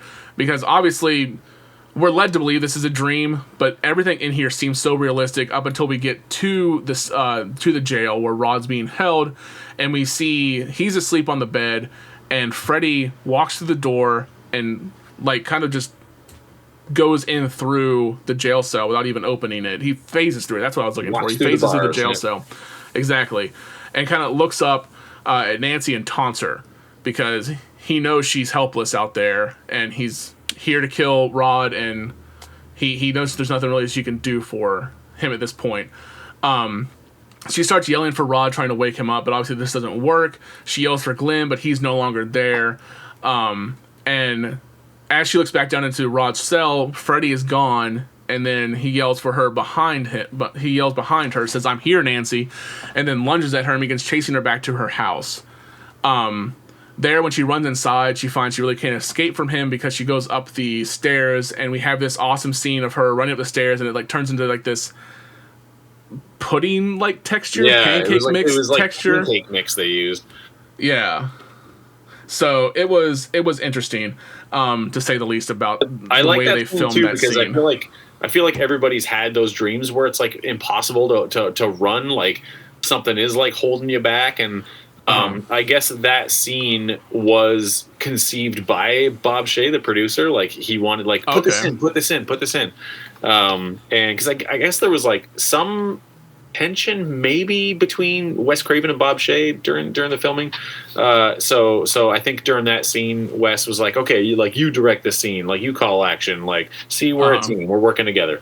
And there's a part in this scene that I have always is like debated about too, where Freddy, you hear the voice say like, Nancy, help me please, save me from Freddy, and it's like Freddy's holding, I thought it was Tina's face in the window, and then he pulls it off and it's Freddy, but some people say it's her mom's face, but yeah, like, because I've always assumed it was Tina's face. Yeah, I've never. Me too. But there's some people that are like, no, that's Marge, that's her mom. But I'm like, I don't know. I think that's Tina. It makes more sense because he's been taunting her. It makes more sense to be Tina. With images of Tina. If I'm wrong, I'm wrong. But I exactly. Someone out there, go back and watch that scene, or we'll go watch the scene after this maybe and see, and like kind of freeze frame it and see. But I was I've always trying to assumed it was look Tina's again. face. It's yeah. Yeah, because honestly, it doesn't really make a whole lot of sense for it to be Marge at this point, That's what I because we don't have really the backstory of Marge and everyone else yet. So Yeah, and if she's saying like "save me, please," right. you know, like because she couldn't save Tina, so it seems like it makes sense that he's got Tina's face. Exactly. It makes way more sense to me to be Tina than Marge, but who knows? Yeah. Maybe it is. I'll have to go back and check that one. Yeah. But regardless, she runs away from Freddy, gets back up to her room, and ultimately she wakes back up and realizes that Glenn has fallen asleep next to her bed. And she like shakes him awake and is basically just like, was it too much to ask you to stay awake and watch me? And is obviously not happy with him. But regardless, she can't really waste a lot of time because she knows Rod's in trouble. After seeing what she saw in the dream over at the jail, she has to get over there and try to stop Freddy from killing Rod. So Nancy and Glenn hurry over to the jail, where they burst in, and I love the reaction of the police officer here because he's like, I took the night shift, so I didn't have to actually like interact with people. Yeah, he's such just seems like a shitty employee. Absolutely. Yeah, he's so like nonchalant about everything. It's just like I don't want to do anything. He's apathetic, I guess is the word I should say. They're like, give me the keys. He's just like, where did I even put those keys? Like, exactly. He's lackadaisical about everything and doesn't know where his stuff's at, which ultimately leads to Rod's death because he can't find his keys when they're going to open the door to Rod's cell. And as they walk through, they see through the window the bed sheet in Rod's bed has been wrapped around his neck by an unseen force. And he gets lifted up into the window and is hanged, and his neck snaps as they get through the door and they find him dead there. So it's another traumatic scene for Nancy because literally she was going over there to save Rod, and they were right there, and they couldn't get in time, and she witnesses yet another one of her friends dying. Now, I don't know how close Nancy and Rod were as friends, but still, having literally witnessed a man just get hanged is probably not something a teenager should be viewing. Oh, God, especially absolutely. someone that she knows, Yeah, and like a day, 2 days after her best friend dies too, so trauma on top of trauma on top of trauma. Trauma on trauma on trauma. Absolutely. So there's this kind of like realization between Marge and Detective Thompson at the funeral, not Detective Lieutenant, at Rod's funeral, where they begin to finally listen to Nancy. They listen to what she's been saying about this man in the red suit and the fedora and not red slip, but red and green striped sweater. And they kind of look at one another, but they don't say anything to her, but they realize who this is, who she's talking about. And they kind of have this notion to where there's no way, right? This is bullshit. She can't possibly know about this. But regardless, we have that scene where they look at one another and realize something's going on here. And Detective Thompson or Lieutenant Thompson tells Marge to go ahead and take Nancy home, but Marge says, I'm going to do something better. I'm going to take her to get some help. And she drives off from the funeral to take her to a sleep clinic, where we meet all these doctors and nurses and everything there. And a little fun fact, I don't know, this is just me being a kid of the 90s. I don't know how many DCOMs you ever watched growing up, Disney Channel original movies. Oh, no. Probably not many, if any. But there was one called Smart Kid, I think that was the name of the movie. And it's about this genius he's like 13 years old and goes to college because he's an actual genius from his IQ test. But the professor he ends up working with is the doctor in this scene. That dude is also the voice of Roger Rabbit. Was he really? Yep. That is awesome. Yeah. So many connections with him. Yeah, that's awesome. I didn't realize that, but I fucking love Who Framed Roger Rabbit. That's a great movie. Unfortunately, it's not a horror movie, so we can't really talk about it, even though the scene at the very end is terrifying. Exactly. Yeah. So, that is scary. So Marge takes Nancy to a sleep clinic. They kind of strap her all up and induce her to sleep. They make her go to sleep because she doesn't want to at the time, obviously, because all this stuff going on. But they put her to sleep and begin to test her dreams. And originally the doctor is talking about how like she seems to be dreaming normally. She's in REM stage here. She's about like a 3 or a 2. Most nightmares register about a 5 or a 7. And all of a sudden, Nancy starts kind of convulsing in the bed, and the monitor that they're looking at starts shooting up to 30, 40, maybe even higher. I don't remember how high it ultimately gets up to. But Marge is terrified. She's like, that's not supposed to happen. What's going on here? Is she okay? What are we doing? And they rush into the room to wake up Nancy. And as they do, she wakes up with a streak of gray in her hair from being terrified. And she's holding Freddy's fedora in her hand. And everyone's confused as to how she got it. And Nancy says, I grabbed it when I came out of my dream. And her so arm I brought is it with slashed. me. And her arm is slashed, exactly. Yeah, I forgot about that part. She is cut on her arm. So despite all of this, Nancy's mother still continues to deny that anything's going on. She's repressing all of her emotions with alcohol, and we see this several times throughout the film, where she's just grabbing bottles of vodka out of random closets and doors in the house and just drinking and trying to repress all of the memories of what happened in the past, because they murdered someone and they don't want to remember this. Yeah, and now it's being exactly. brought up again years later with their kids.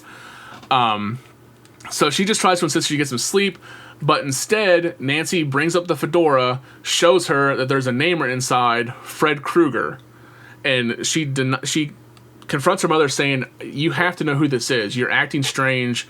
There's no way you don't know who this is, but Marge denies everything. She doesn't want to admit that she knows who Fred Krueger is, and she just wants to get drunk once again. So Nancy goes and talks with Glenn, and they're kind of on this bridge. And I love this scene because Nancy has this book on survival traps and survival techniques and booby traps. Yeah. And Glenn's just like talking about it, like he's like, what the fuck's this for? Like, what are you doing? Are you trying to be like a wilderness survivalist here? Yeah. But Nancy, being the genius that she is, basically, is planning something. She's planning on trying. She now knows she can bring things out of the dream world, so she's going to try to bring Freddy out and end him once and for all. So she says I'm sorry, go ahead. No, sorry. I was just going to say, this is like, excuse me, why Nancy is one of like the best final girls, in my opinion, because, you know, she figures what's going on halfway through and then is just like, well, I'm going to fuck this guy up. Like, Absolutely. She like aggressively is like, well, I'm going to learn how to make bombs and stuff like that. Like, I'm going to, you know, she's not just like surviving. Oh, my cat is doing, Right. Sorry, my cat. You're good. Don't worry about it. Calm down. Yeah, she's not just like surviving the attacks. Like, she goes on the offense. So that's why I think she's like one of the best final girls, because she's so proactive and like, Oh, absolutely. you've killed my friends, and I'm totally gonna fuck you up. I'm gonna fuck you up now. I'm not gonna sit here and wait for you to come kill me. Yeah. I'm gonna go to you. Yeah. So after we get this conversation with Glenn, where Nancy kind of admits, I'm either crazy or I'm right. There's no in between here. Either I've gone insane or I'm right, and I'm gonna be able to kill this guy. She goes home, and here Nancy's mother finally opens up about the truth of Freddy. She takes her down into the basement, and Marge tells her about Fred Krueger and gives us the backstory about how he essentially was a child murderer that preyed on young children in the area. And whenever he was eventually arrested, because of a technicality of a search warrant not being signed properly, he was released just like that, out into the streets again. And so the parents of the neighborhood decided, we're not going to let him go loose. So they got together, made like a mob of people, found him, put him in his like lair that he's in, and set him on fire and killed him once and for all. And she says to prove that, she reaches up into the like the furnace that they have, and she pulls out the glove. And so I kind of love how just like, I understand where Marge is coming from with this, because she's telling her daughter that Freddy can't hurt her. Freddy's dead. But she just casually admits to her child, hey, we murdered someone years ago. Yeah. But it's okay, because he was murdering people, so... Yeah. We did what we had to do. We did what we had to do. There's I believe, a deleted scene from this scene where she's explaining Freddy's backstory and stuff. And Marge, in this deleted scene, if I remember correctly, Marge says that, like, all like the Elm Street kids all at one time had brothers and sisters. Oh, okay. So I'm like, that's pretty interesting they obviously deleted it, and you know, I guess that would be kind of a hard thing to explain, because like, you know, would be, yeah. They would see like photos, like, who's this kid? That was your brother. Like Glenn would be like, who's this girl? That was your sister. Like they would all just know that all their friends had siblings that had died. So maybe that's why they took it out, because they're like, yeah, that would kind of been hard. Like they would know that they had siblings. Exactly. All these kids would know they have that connection with each other. Yeah. Yeah. Like, oh, crazy! Your older brother got killed too. What a coincidence. Right. So it makes sense why they took it out, but it is a neat idea that they all those kids had siblings. Right. Yeah. And I think that might be one of the only things I like about the 2010 remake is when we get to the backstory on Freddy, we get this flashback of him actually dying, but also too, it goes more into the fact that Freddy's hunting these kids because their parents are the ones who killed him. So it's more of a revenge plot. Yeah. Almost like, I mean, we obviously get to at the end there, we find that like he was obsessed with Nancy, but never actually killed her or anything. Yeah. Just did other things with her. But it feels more of a revenge plot against the parents to kill their kids rather than just, this is a guy who killed people years ago and now he's back. Yeah, they address that a little bit in part 3 when Nancy is the counselor for the kids at the hospital. When she's explaining to all the kids who Freddy is, because they don't know who he is, and she's like, your parents, my parents, they burned him alive, and now we're paying for their sins. Right. But yeah, they never really talk about it in this. They don't really talk about that in this one, yeah. So, and again, like I said, it's been years since I've seen the sequel, so I completely forgot about that scene. I just marathoned all of them recently. Right. I saw on your Instagram story you were watching all of them over again, too. Yeah. I finished. I watched all of them, like including like New Nightmare and Freddy vs. Jason, and I did little like reviews and stuff, which I'm posting on my TikTok and on my Instagram. All right. It was fun to read because it had been a while since I've watched like all of them, especially back to back. So it was fun to give them a rewatch. You know, Freddy vs. Jason, real quick tangent, it's kind of a shitty movie, but God, do I love that movie. It's, you know what? I thought I remembered, because before I rewatched it, I was like, it's my least favorite out of all of them. I'm like, or tied with Freddy's Dead. And then I rewatched it, and I'm like, it's not great. But I'm like, it was better than I remembered. I'm like, it was as good as they could have made that movie. You know, exactly. Like for like, obviously it's like Freddy like dropping like WWE elbows and stuff. I'm like, come on, man. And it's like all the characters of the kids are just like so like forgettable and like throwaway characters. 100%. They're not memorable at all. Like why was there like a dude like Jay from Jay and Silent Bob in it, like a clear ripoff of Jay Muse? Like this is too goofy. There was just so much that didn't work. But exactly, we tried, and there was some creepy moments in it still. So it's like, you know, hey, A for effort, C but that's all you get for delivery, for execution. Yeah, it's still a fun watch. So it's absolutely that's why I enjoy that movie so much, because it's a fun watch. Yeah, it's a shitty movie, but it's a fun watch. Should have been Kane Hodder though. Absolutely, 100% should have been Kane Hodder. Yeah. Best Jason. They cover all that in that documentary too, though. Okay. Yeah, I need to check that documentary out. I want to watch that either like this weekend or something. Now that set aside like 4 hours, get a bunch of drinks and snacks and stuff, and it's so I've watched it so many times. It's fantastic. All right, I will definitely do that. Yeah. So, alrighty. Let's see. Where was I on here? Okay, we just talked about the mob that killed Freddy. And so now that the news is out in the air, the cat's been let out of the bag, Nancy tries to warn Glenn about this whole situation. She calls him that night, and he's sleeping on his bed. Well, he's laying on his bed. He's got these headphones on and his TV. And I'm just saying, if I was a kid in the 80s, I would want his room. It's a pretty good room.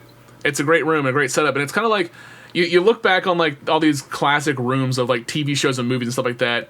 I'm gonna be honest though, if I could pick any bedroom set from any TV show, movie, whatever, from growing up, it would be Arnold's room from Hey Arnold. Oh God, I don't know if you ever saw that or not. Yeah, I was gonna say I don't know if you ever watched it or not.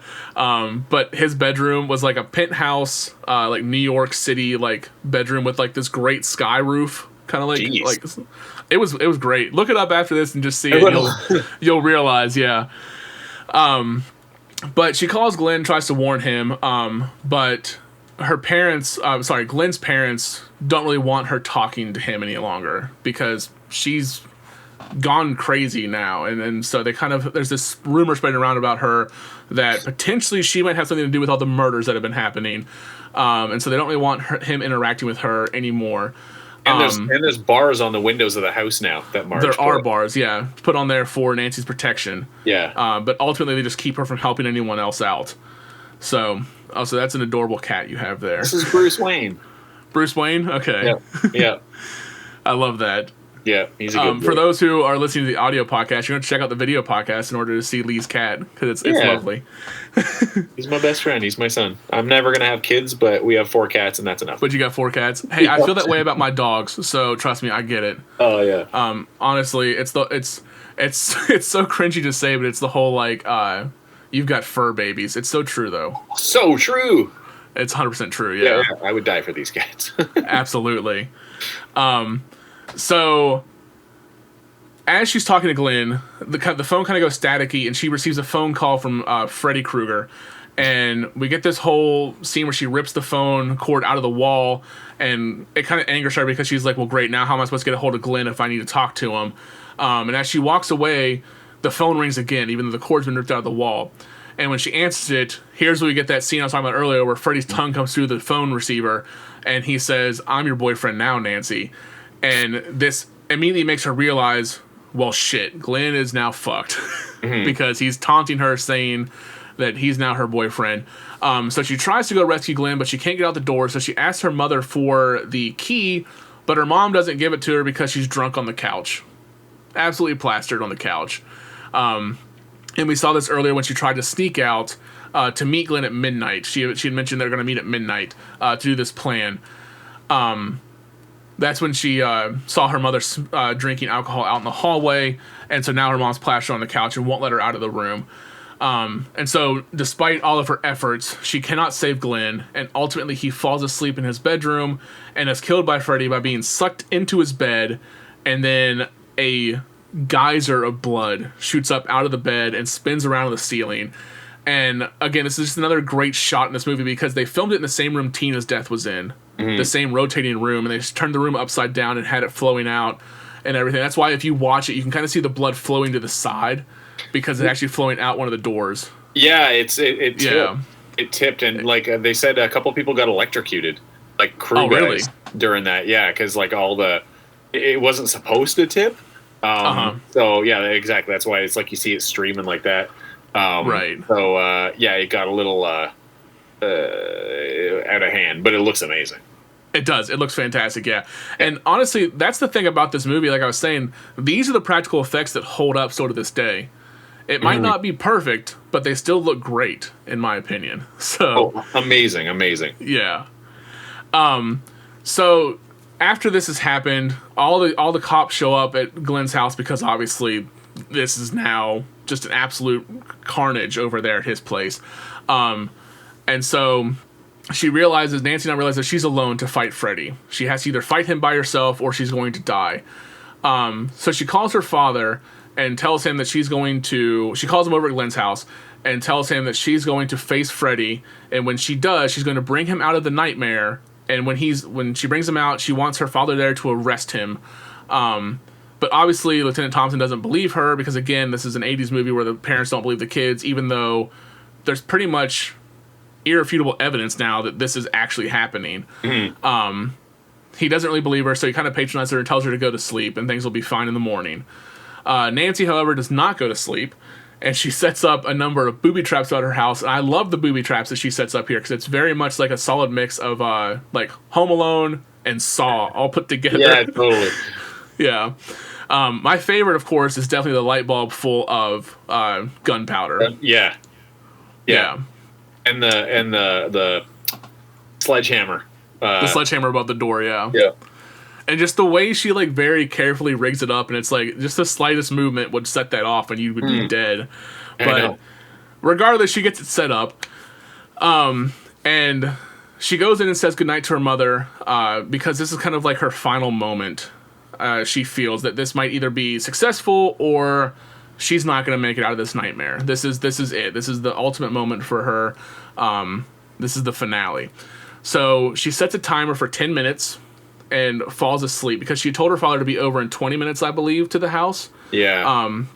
So she sets a timer for 10 minutes for her to wake up, and she goes into the into the dream world.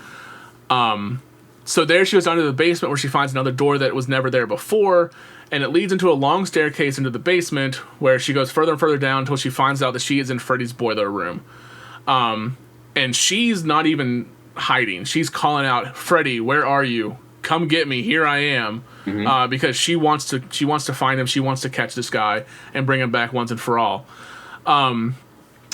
She's looking around and can't find him for a while. She realizes her time's running out, but ultimately before it runs out, Freddy does find her. He does attack her, and I believe this is the scene where she jumps down the railing but actually falls out of the window of her house.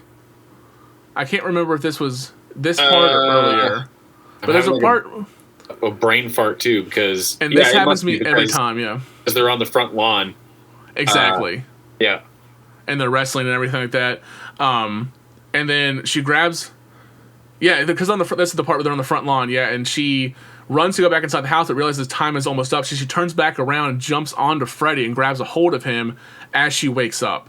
And then she wakes up in her bedroom, kind of disappointed because Freddy's nowhere to be found. She's like, oh, this did not work. Unfortunately, I can't bring him into the real world.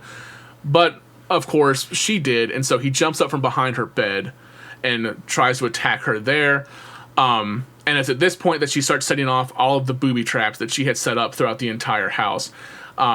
She runs out the door and triggers it to the sledgehammer to fall and hit Freddy, which when it does, it hits him in the chest, and he's just kind of like, oh, that, ow, that hurt. It was kind of like almost like a Three Stooges like stunt. Yeah, I feel like. But that happens.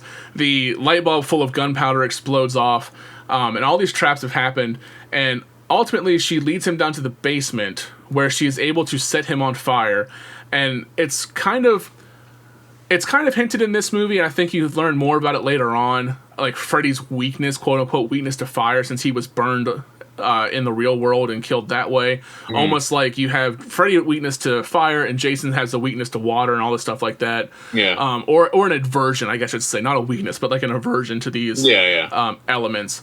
But ultimately he is set on fire, and it's at this point that Lieutenant Thompson sees the chaos going over next door, because Nancy's able to kind of bust a window out and yell to one of the cops, the same cop I believe from earlier. She's like, "Get my dad." And he's just like, "What? What's going on over there? What do you want from me?" Yeah, maybe I better get the lieutenant now. But Lieutenant Thompson breaks into the house where he finds that there are fiery footprints all over the place, but the Freddy is gone. There's no Freddy to be found anywhere. But they follow the footprints upstairs to Marge's bedroom because Nancy's like, shit, he's got mom. He's going after mom. So they run upstairs to find that Freddy's gone, and Marge is nothing now but a charred corpse. Yeah, Freddy's on top of her. And they put the blanket over to put the fire out, and then she's just no more Freddy, and then she's like a corpse. Exactly, yeah. It disappears into the bed. It just disappears, and she sinks into the bed. And truthfully, until I watched this time around, I forgot all about this scene. Yeah. I don't know why I forgot about this scene. And it's at this point, too, you mentioned this earlier, this is like the last part of the movie where we don't know what the fuck is real and what's not. Yeah. So, and we'll talk about it here in a second. Let me just wrap up the rest of this movie real quick. And then we'll talk about what we think happened here at the end of this film. But as Marge's body kind of sinks down into the bed, Lieutenant Thompson obviously is like shocked about all of this. He has no idea what to say. But Nancy is like resolute about it. She's like, "This is it. Freddy is done. I'm tired of this. It's time to end this once and for all." So she tells her dad to go back downstairs. And alone in the room, Nancy turns her back on Freddy as he appears rising up out of the bed. And she realizes, remembering what Glenn had told her, that Freddy's power comes from his sense of people being frightened. And so if you're not afraid of him, he's powerless.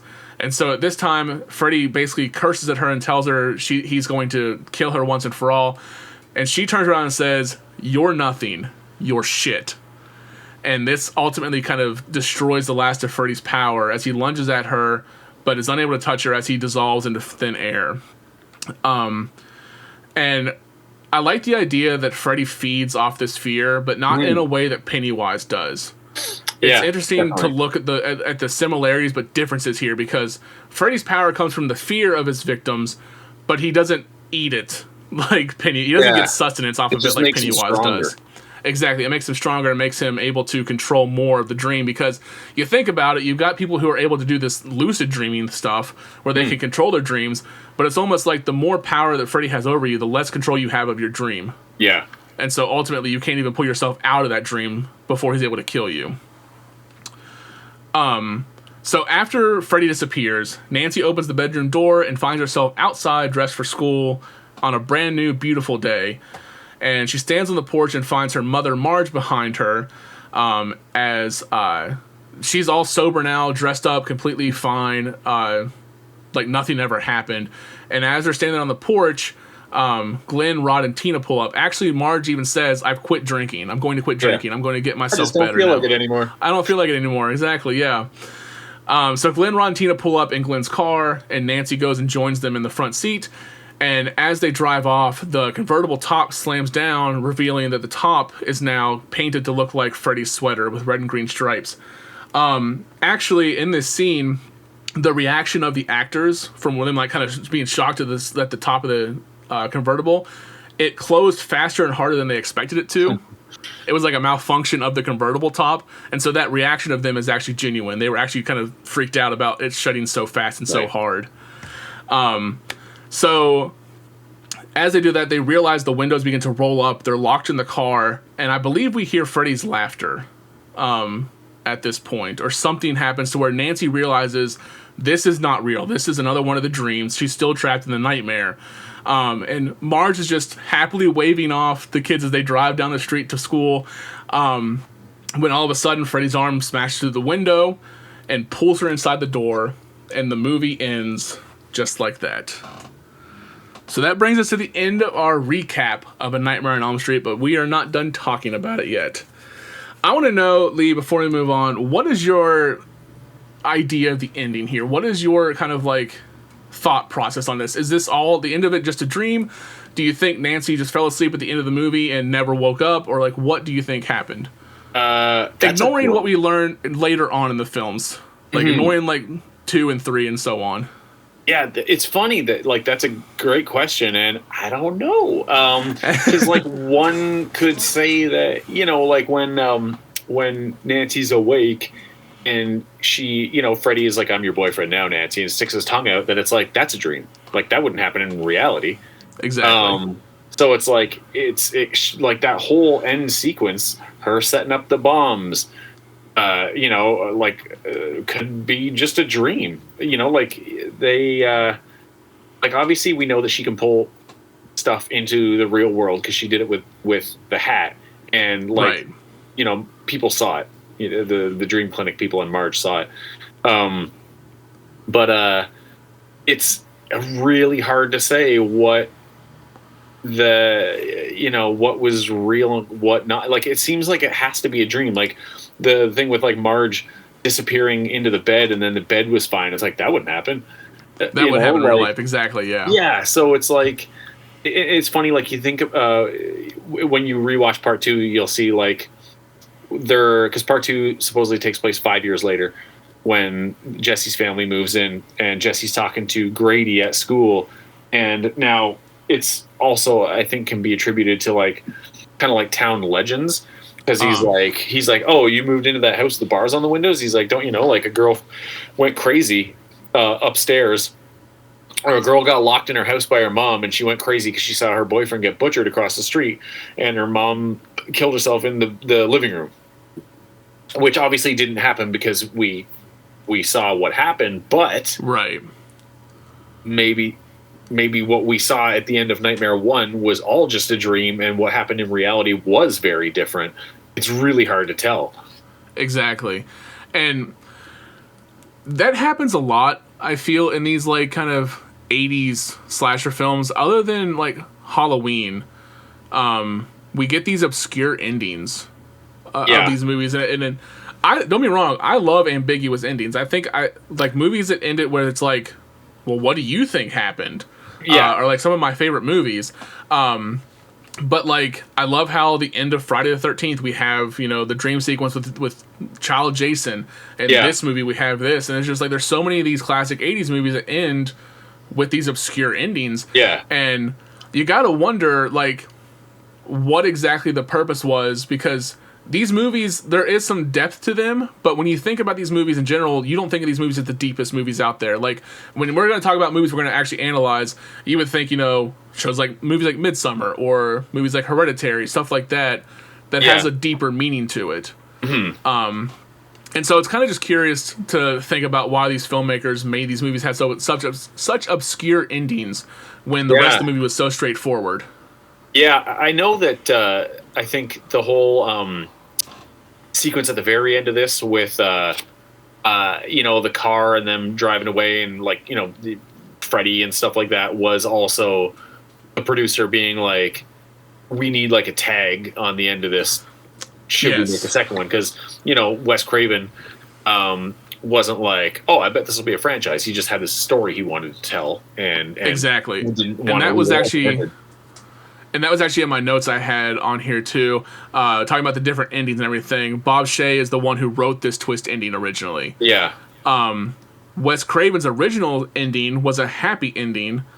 And actually, Wes Craven didn't even really care for the ending that's in the movie now. He didn't really like Bob Shea's version. They had 4 endings that were ultimately filmed. Craven's happy ending, Shea's Freddy ending, and then 2 versions of the compromise ending between the 2 of them, in which Nancy's mother is pulled back into the house, but the audience is left slightly ambiguous as to what's going on. So kind of like how we got now. But Craven always maintained that the film should have had a happy original ending that he wrote. So it's interesting to think that Craven, I guess he didn't want this to be a franchise. I guess he wanted this to be kind of a standalone film. Which... It's interesting to think about this movie being a standalone film because there's so many, like, Freddy's huge. Like, you think about the main faces of horror, and you've got Michael, Jason, and Freddy. Yep, absolutely. And so it's interesting to think about how if Craven had gotten his way and we had this happy ending where there was no sequel, which... Let's be real. Even if the happy ending happened, we would have retconned it, and we would have had a sequel probably, because that's how these things work. It made money, so we gotta have a sequel. Successful, exactly. So it would have been interesting if they had the original ending. If Freddy would have been as iconic as he is nowadays, and you know, we'll never know because we don't live in that timeline where that where that ending happened. But regardless, the ending we got, I enjoy it. But you mentioned this earlier, and I want to let you be the one who talks about this. Marge's body being pulled back into the door. Yeah. Oh, God. So, yeah, if you want to talk about how shitty this effect was. It is funny that, like, and again, in that documentary, I know that they talk about it, or at least, like, momentarily talk about it.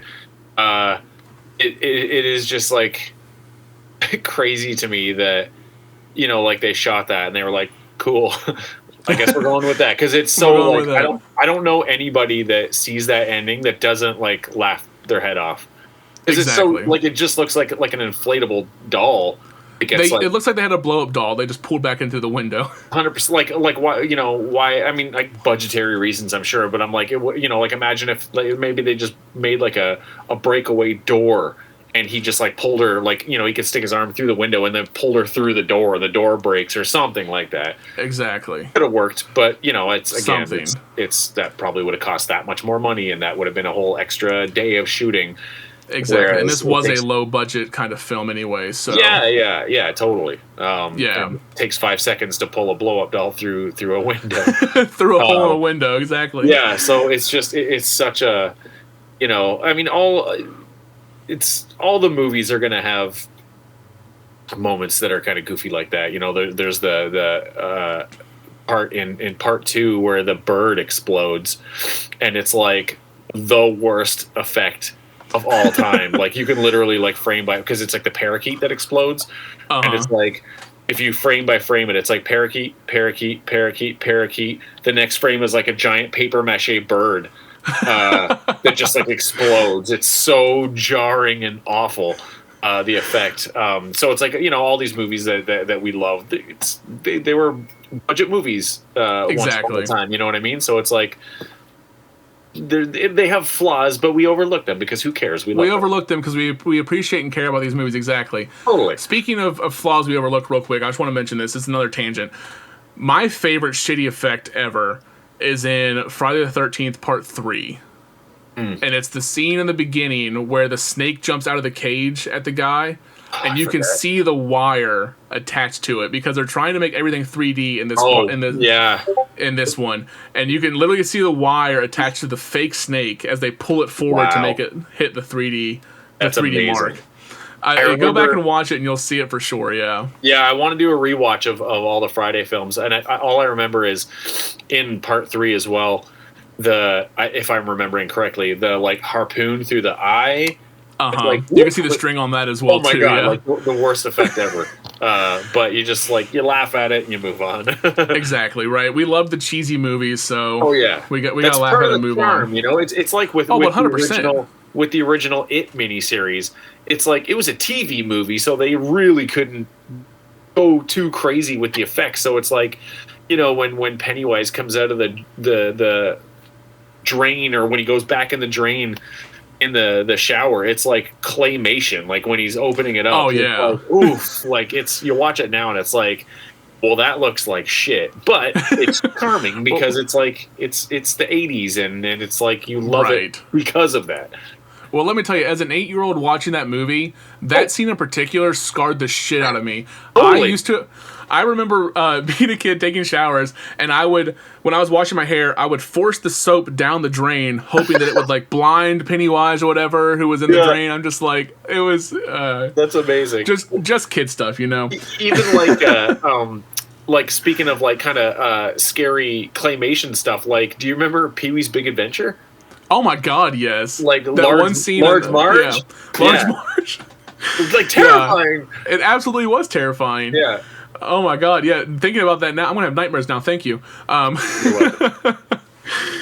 Alrighty, so let's go ahead and try to wrap all of this up really quick. But before we end our conversation of A Nightmare on Elm Street, I've got to ask you. This is the part of the movie where we talk, or part of the show where we discuss the analytical side of things. Okay. So I have to ask you now, if you were to think of one thematic element this movie's trying to represent, or like, what do you think the message of this movie is?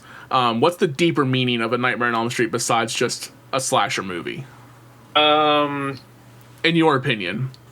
I mean, it's, you know, it could just be that, like, sins of the past catch up.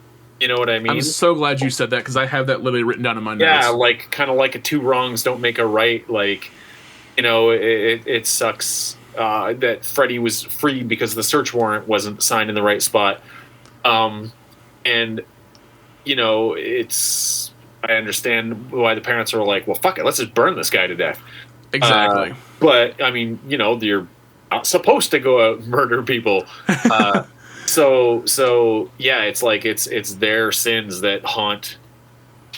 That haunt. I mean, it's like they're. I mean, Freddy's killing these kids, but he's punishing the adults because now, like, you know, it's like, yeah, he's terrorizing kids because like that's what he likes to do. But I mean, ultimately, he's getting revenge on the parents. Right. Like he's making them go through. He's making them suffer again of losing their kids again. And they might be a little bit older, but they're still, like we talked about, these are still kids being murdered here. Absolutely, yeah. So, yeah, they might be teenagers now, but they're still children. Absolutely, yeah. I'm so glad you mentioned that, because I had that written down in my notes as well. I have, and now granted, I can't take credit for this. There's a YouTuber I watch a lot of his stuff. His name's Ryan Hollinger. He does a lot of horror stuff and a lot of analytical things with horror. and he brought that point up about how Freddy's kind of like this symbol of passing one problem from one generation onto the next generation without actually giving any kind of advice on how to deal with it. Right. And it's kind of symbolic of how adolescents feel in their everyday life regardless, that they get these problems from their parents. They've inherited these problems from their parents, and the parents don't give two shits about what the kids are dealing with. Yeah. Yes, so absolutely. It's kind of that whole idea there. We talked about the whole sex equals danger thing, which you can talk about in any early 80s slasher film. Sure, yeah. Essentially. And yeah, that's kind of my overall takeaway with this, I think, is that it's kind of, because truth be told, this is a straightforward slasher film. Sure. There's not a ton under the surface here. Like, I love, like I said, I brought this up earlier because I love talking about it, but like Midsommar and Hereditary, we've done these shows on the show before, right? And there's so many layers to those movies, but there's still a charm and a worthwhileness to talking about these films, because even though they might not be as deep as Midsommar or Hereditary, it's still worthwhile to talk about them because, like I said, they are classics for a reason. Oh, absolutely. I mean, they're current horror movies.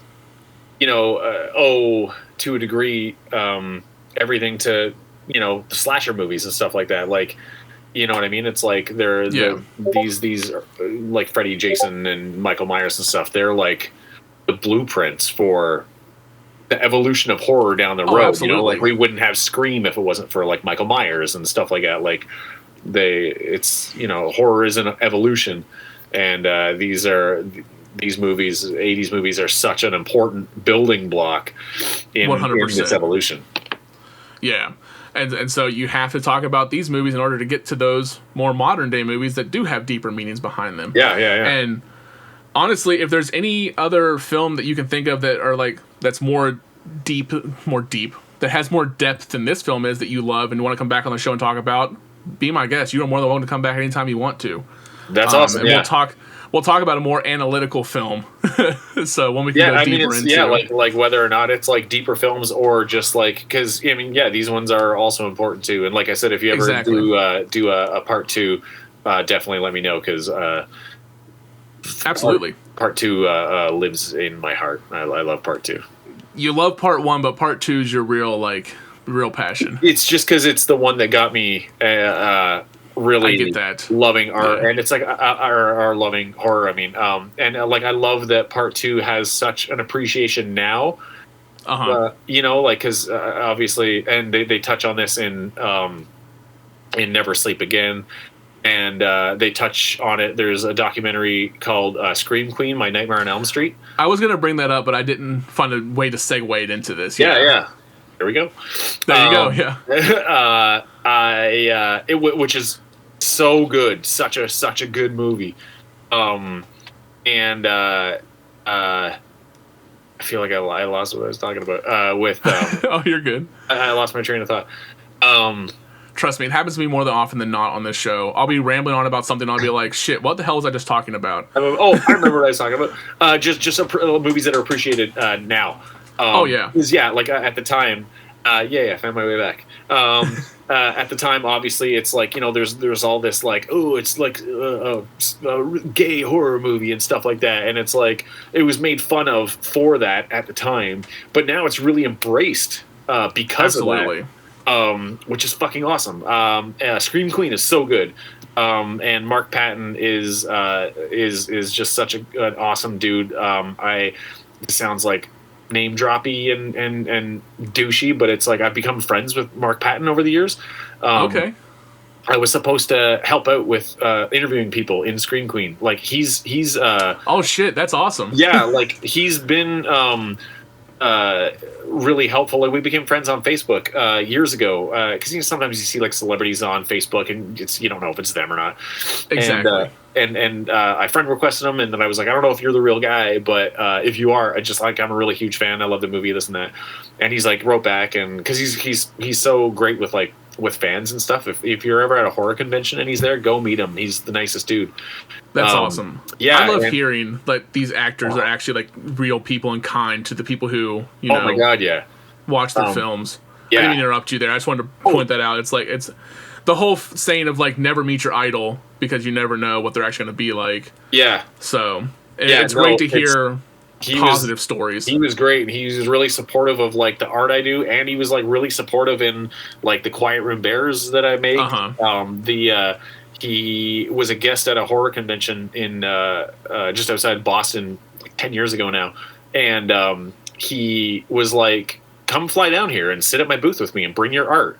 And I'd never brought the Quiet Room Bears out to like a horror convention or anywhere in public and stuff, so he was really, I was really like kind of new to like even selling art, so I was really shy. Like, I don't know, I'll sell this for $10. He's like, sell this for $100.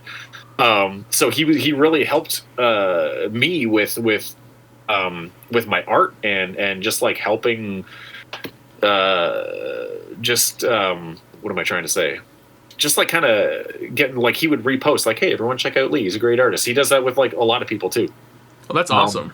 So we became friends over the years, it's like I can't recommend Scream Queen enough to people. Okay. They should really check it out. I love part 2 to get back to it, and I love that it is really appreciated now, because I think it is one of the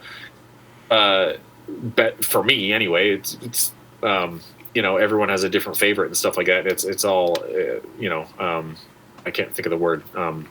It's all subjective. Subjective, thank you. It's all subjective, but for me, it's like I love part 2. Like I feel like it has some of the most solid acting. Freddy is very dark and scary in that one, and he hadn't turned into like the jokester that he kind of becomes later. And some of the nightmare sequences are like some of the better and more scary ones. I love part 2. I'll have to definitely rewatch it soon. Yeah. And I also, another thing too, I need to watch Scream Queens because I saw it on Shudder. I love Shudder. I don't know if you have it or not. Yep, absolutely. Because I say, as a horror fan, Shudder is like the best thing to have because there's so much good stuff on there. Yeah, I wish they had an app on like the PlayStation Network. Like you can download Netflix and download, Crave or Apple TV or whatever. But there's no like I'll have to watch it. Like I can only watch Shudder like. Here on my computer or whatever, right? And not in like, because in different rooms of my house, I have like a studio in the basement where I make stuff, but I just have like a PlayStation 3 to watch streaming things exactly. To stream things on while you're making things. Yeah, so I wish Shudder would be available on all platforms so I could ingest more of it more often. Hey, Shudder, if you're listening, make this man an app for his PlayStation, please. Yes, please. Yes, please. Get that made. Alrighty, so real quick before we wrap things up, I've got one final topic of discussion we need to mention, and that is where we rank our final girl. So here on the Final Girl podcast, we like to rank our final girl from a scale of S to F on how well they overcame their oppressor throughout the film and how well they kind of bested the villain. So, Lee, on a scale from S to F, I already have an idea where you're going to put her. Where would you put Nancy? S being the best, F being the worst. Oh, best. S? Yes, S. Why S and F? I don't know. It's an internet thing. It's an internet tier list thing. It's S, A, B, C, D, F. I don't know where S came from, but it is like superior. So. Oh, okay. That is what. I just adapted that from the show from the internet. So. Okay. That's what it is. Yeah. S plus. And you talked about your reasonings, but give me some reasons as to why she is, in your opinion, one of the greatest final girls. Yeah, I think like some of what I said earlier too is that like before she even found out exactly like who Freddy was and stuff, like when she was just getting a sense of what the danger is and stuff like that, like right away was just like, well, how do I fight this? Exactly. And it's like I just watched the original Halloween a day ago, and Laurie Strode is a final girl. And she did like kind of fight Michael Myers back, like knitting needle, and she did fight him, but it was also a lot of like hiding in closets and screaming and crying. Exactly. Which one would do? I would do the same thing. It's exactly reasonable. I know, right? You're being chased by a mass murderer. Be screaming in the closet and guaranteed peeing my pants. But Nancy is like, I'm trying to like even besides like when she's being pulled, in water and being like, like she's never like screaming and like cowering. Exactly. It's always just like a fuck you, You're nothing. You're shit. Yeah, and then she just like really like snips his balls off at the end. You know, like Absolutely. like, he feeds on fear, and she's just like, "You're nothing. Go fuck yourself." You're nothing. Exactly. Yeah. And then it, you know, it destroys him for the time being. Yeah. But yeah, I just think, you know, it's like Nancy even said, I'm into survival, and she shows that in spades in this. Mm-hmm. I agree wholeheartedly. I think of all of the original, like, of the three big final girls, you got Laurie Strode, Alice from Friday the 13th, and Nancy. I just completely lost her name. I agree. I think Nancy is superior to all the others. She's S+ in my mind, 100%. I agree with everything you just said. And kind of piggybacking off of what you said, you're 100% right. Nancy is very proactive versus reactive, where like Laurie Strode, you're right, obviously she's not really sure what's happening around her either, but Nancy is just like, there's something going on, I'm gonna figure it out, and I'm gonna stop it before it gets to me. And whereas Laurie is very just reactive to everything that's happening. Now, she obviously does a great job fending off Michael, and I also gave her an S when we covered Halloween last year. But I think obviously Nancy is the superior final girl here. So S+ for her, 100%. So that brings us to the end of our discussion of A Nightmare on Elm Street. So, Lee, thank you so much for being on. Why don't you go and tell people where they can find you on the internet? This is the point I've been waiting for the entire time. Is you give yourself some shameless promotion here. Right on. Well, for people that don't know me, which is probably most people, I'm an artist. I'm a painter. And I do like a lot of horror and pop culture paintings. And I'm also known for creating the Quiet Room Bears, which are one-of-a-kind, individually numbered horror art teddy bears. This is the first one I made, and I actually made it, 20 years ago this October, which is bonkers to think that I've had it this long. And I just made it to bring to a Halloween party for a contest that never happened. And everybody, like it got such a strong reaction, like, what the fuck is wrong with that teddy bear? That I was like, I think there's something to this. Like, maybe I should make a couple more of these. But I was like, maybe I'll try and make them, like, different each time. But I didn't have the name Quiet Room Bears or anything yet. So I made 2 more and sold them on eBay just as, like, scary teddy bears for, like, $30-$40. And then I kind of didn't do anything with them for a while, for years. And then maybe, like, 13, 14 years ago now, I was like, I'm going to go back into making those bears. And decided to make them all individually numbered, like they all have like their numbers carved into their back. And there's like a whole backstory behind what the Quiet Room is, and the name Quiet Room in Quiet Room Bears actually came from Nightmare on Elm Street 3 in the hospital where the kids are when they start getting like acted up and stuff. They're like, you just watch yourself and land in the quiet room, mister. So I was just like, oh, that's a cool name for a room. That is like, take like the hotel from The Shining and kind of condense it into like one room. It's just a very bad place. So yeah, anyway, I'm like totally babbling now. No, you're fine. Go ahead. I love the backstory of the Quiet Room Bears. That's why I'm so glad to have you on, because the backstory that you've told about the Quiet Room Bears, I've been following you on TikTok now for a while. And your Instagram and everything.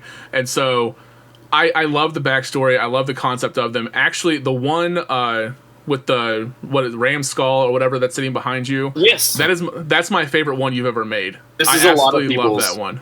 This one was I used this one. I a few years ago, I wrote and directed a short film for the Quiet Room Bears, which is I just learned is on Amazon for rent and sale. It is. I haven't watched it, but I saw it on there. Yeah. It's just this 16-minute short film. That I wanted it to be very like, we'll give a little peek into the world of the Quiet Room Bears, and it'll give some information so you kind of know what it is, but it'll also give a lot of like questions like, should one day I make another movie? I don't know if I will. Maybe I will. I don't know. It was the first time I ever directed anything, and it was fucking hard. I didn't I don't know if I was mentally prepared to do that at that point.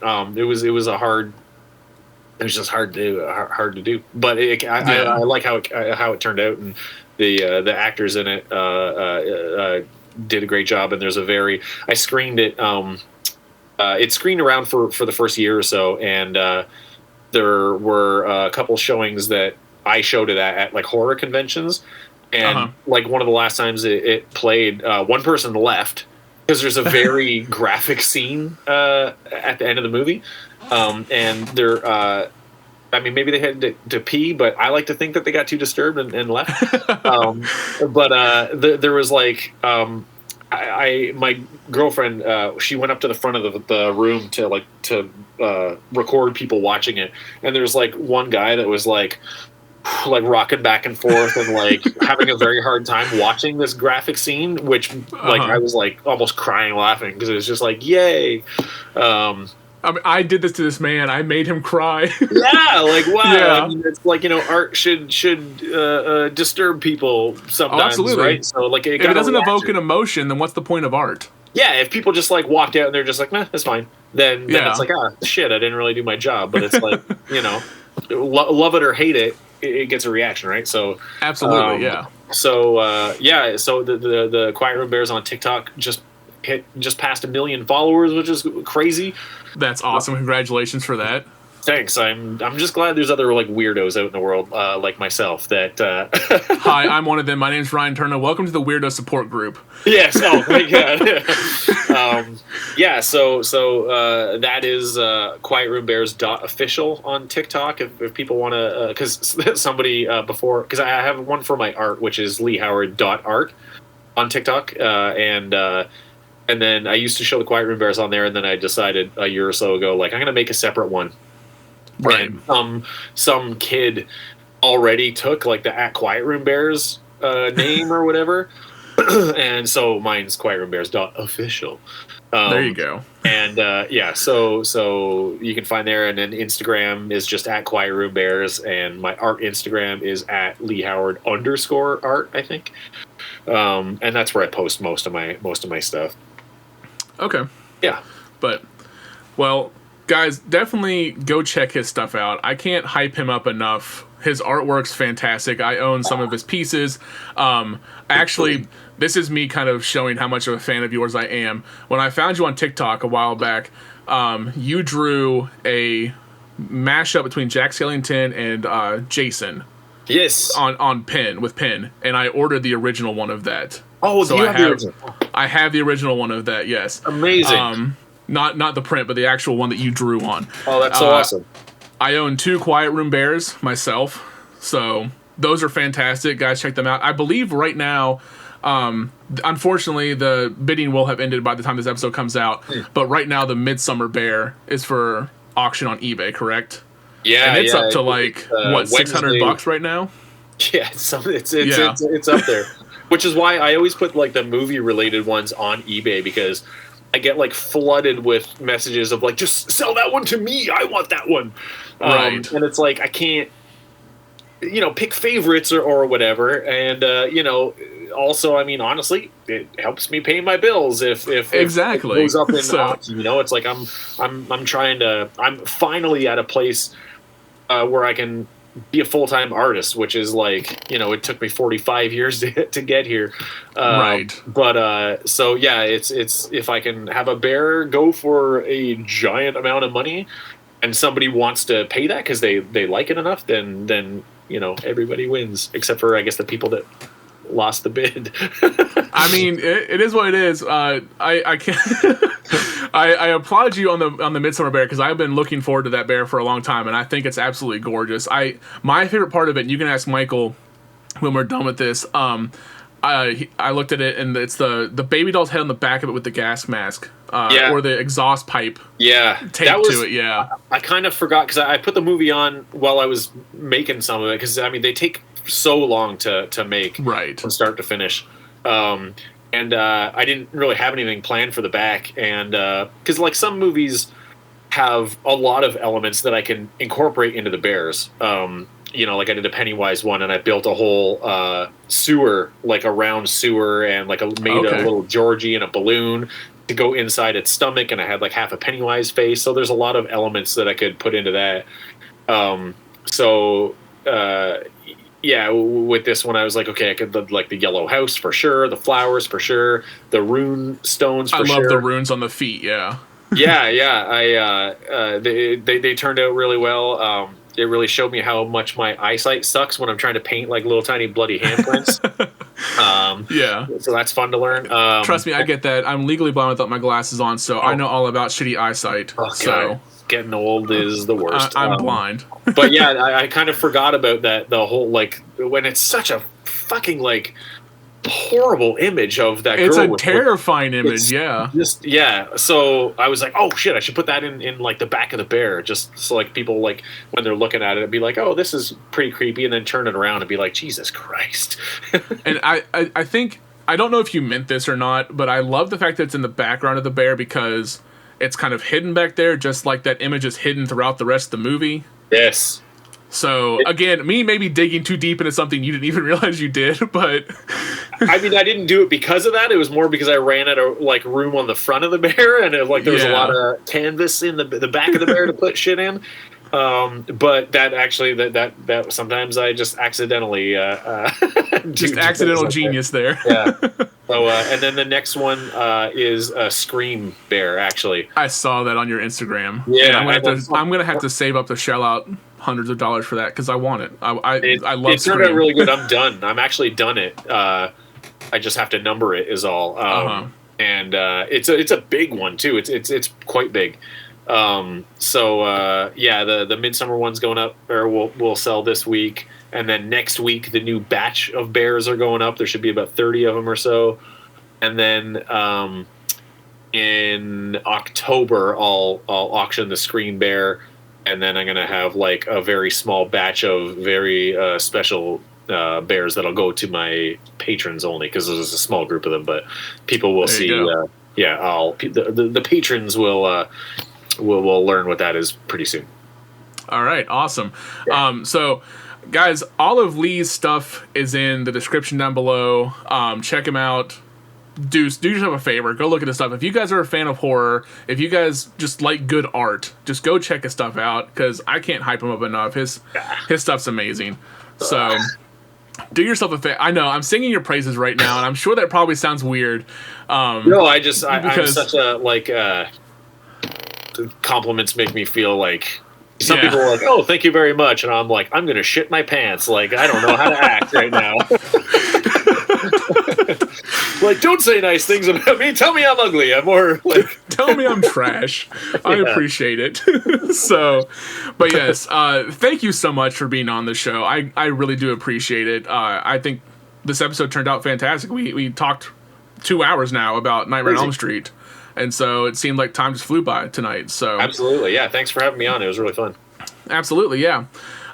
So 13 Palm Trees Podcast Production, guys. If you guys want to check out more podcasts, our sister podcasts and so on, we have D&D Kinda, Gurus of Gaming, Video Game Mythos, and right now we've got our Wasted Local Talent fantasy football episodes out. So check those out wherever you get your podcasts. If you guys want to know more about the show, you can check us out on Facebook at facebook.com/The Final Girl Podcast. You can check us out on Instagram at Final Girl Podcast. Follow our YouTube channel at The Final Girl Channel. I changed it for the YouTube channel so it kind of fit there. And then also too, if you guys want to support the show, you can do so at patreon.com/The Final Girl Podcast. I appreciate each and every one of you guys who does so already. You guys are awesome. You guys help make this show run. So thank you all so much. Lee, once again, thank you so much for being on. It's been an honor to have you on, and it's been great talking about Freddy. I'm always here to talk about Freddy. Hell yeah. And I will definitely reach out to you again when we do Nightmare on Elm Street 2. And like I said, if you've got any other movie that you watch or just something that you really want to talk about, let me know, let Michael know. We'll make it happen. You're welcome back on anytime you want to be on. That sounds amazing. Alrighty, so thank you again. Thank you guys so much for listening. And as always, until next time, guys, take it easy.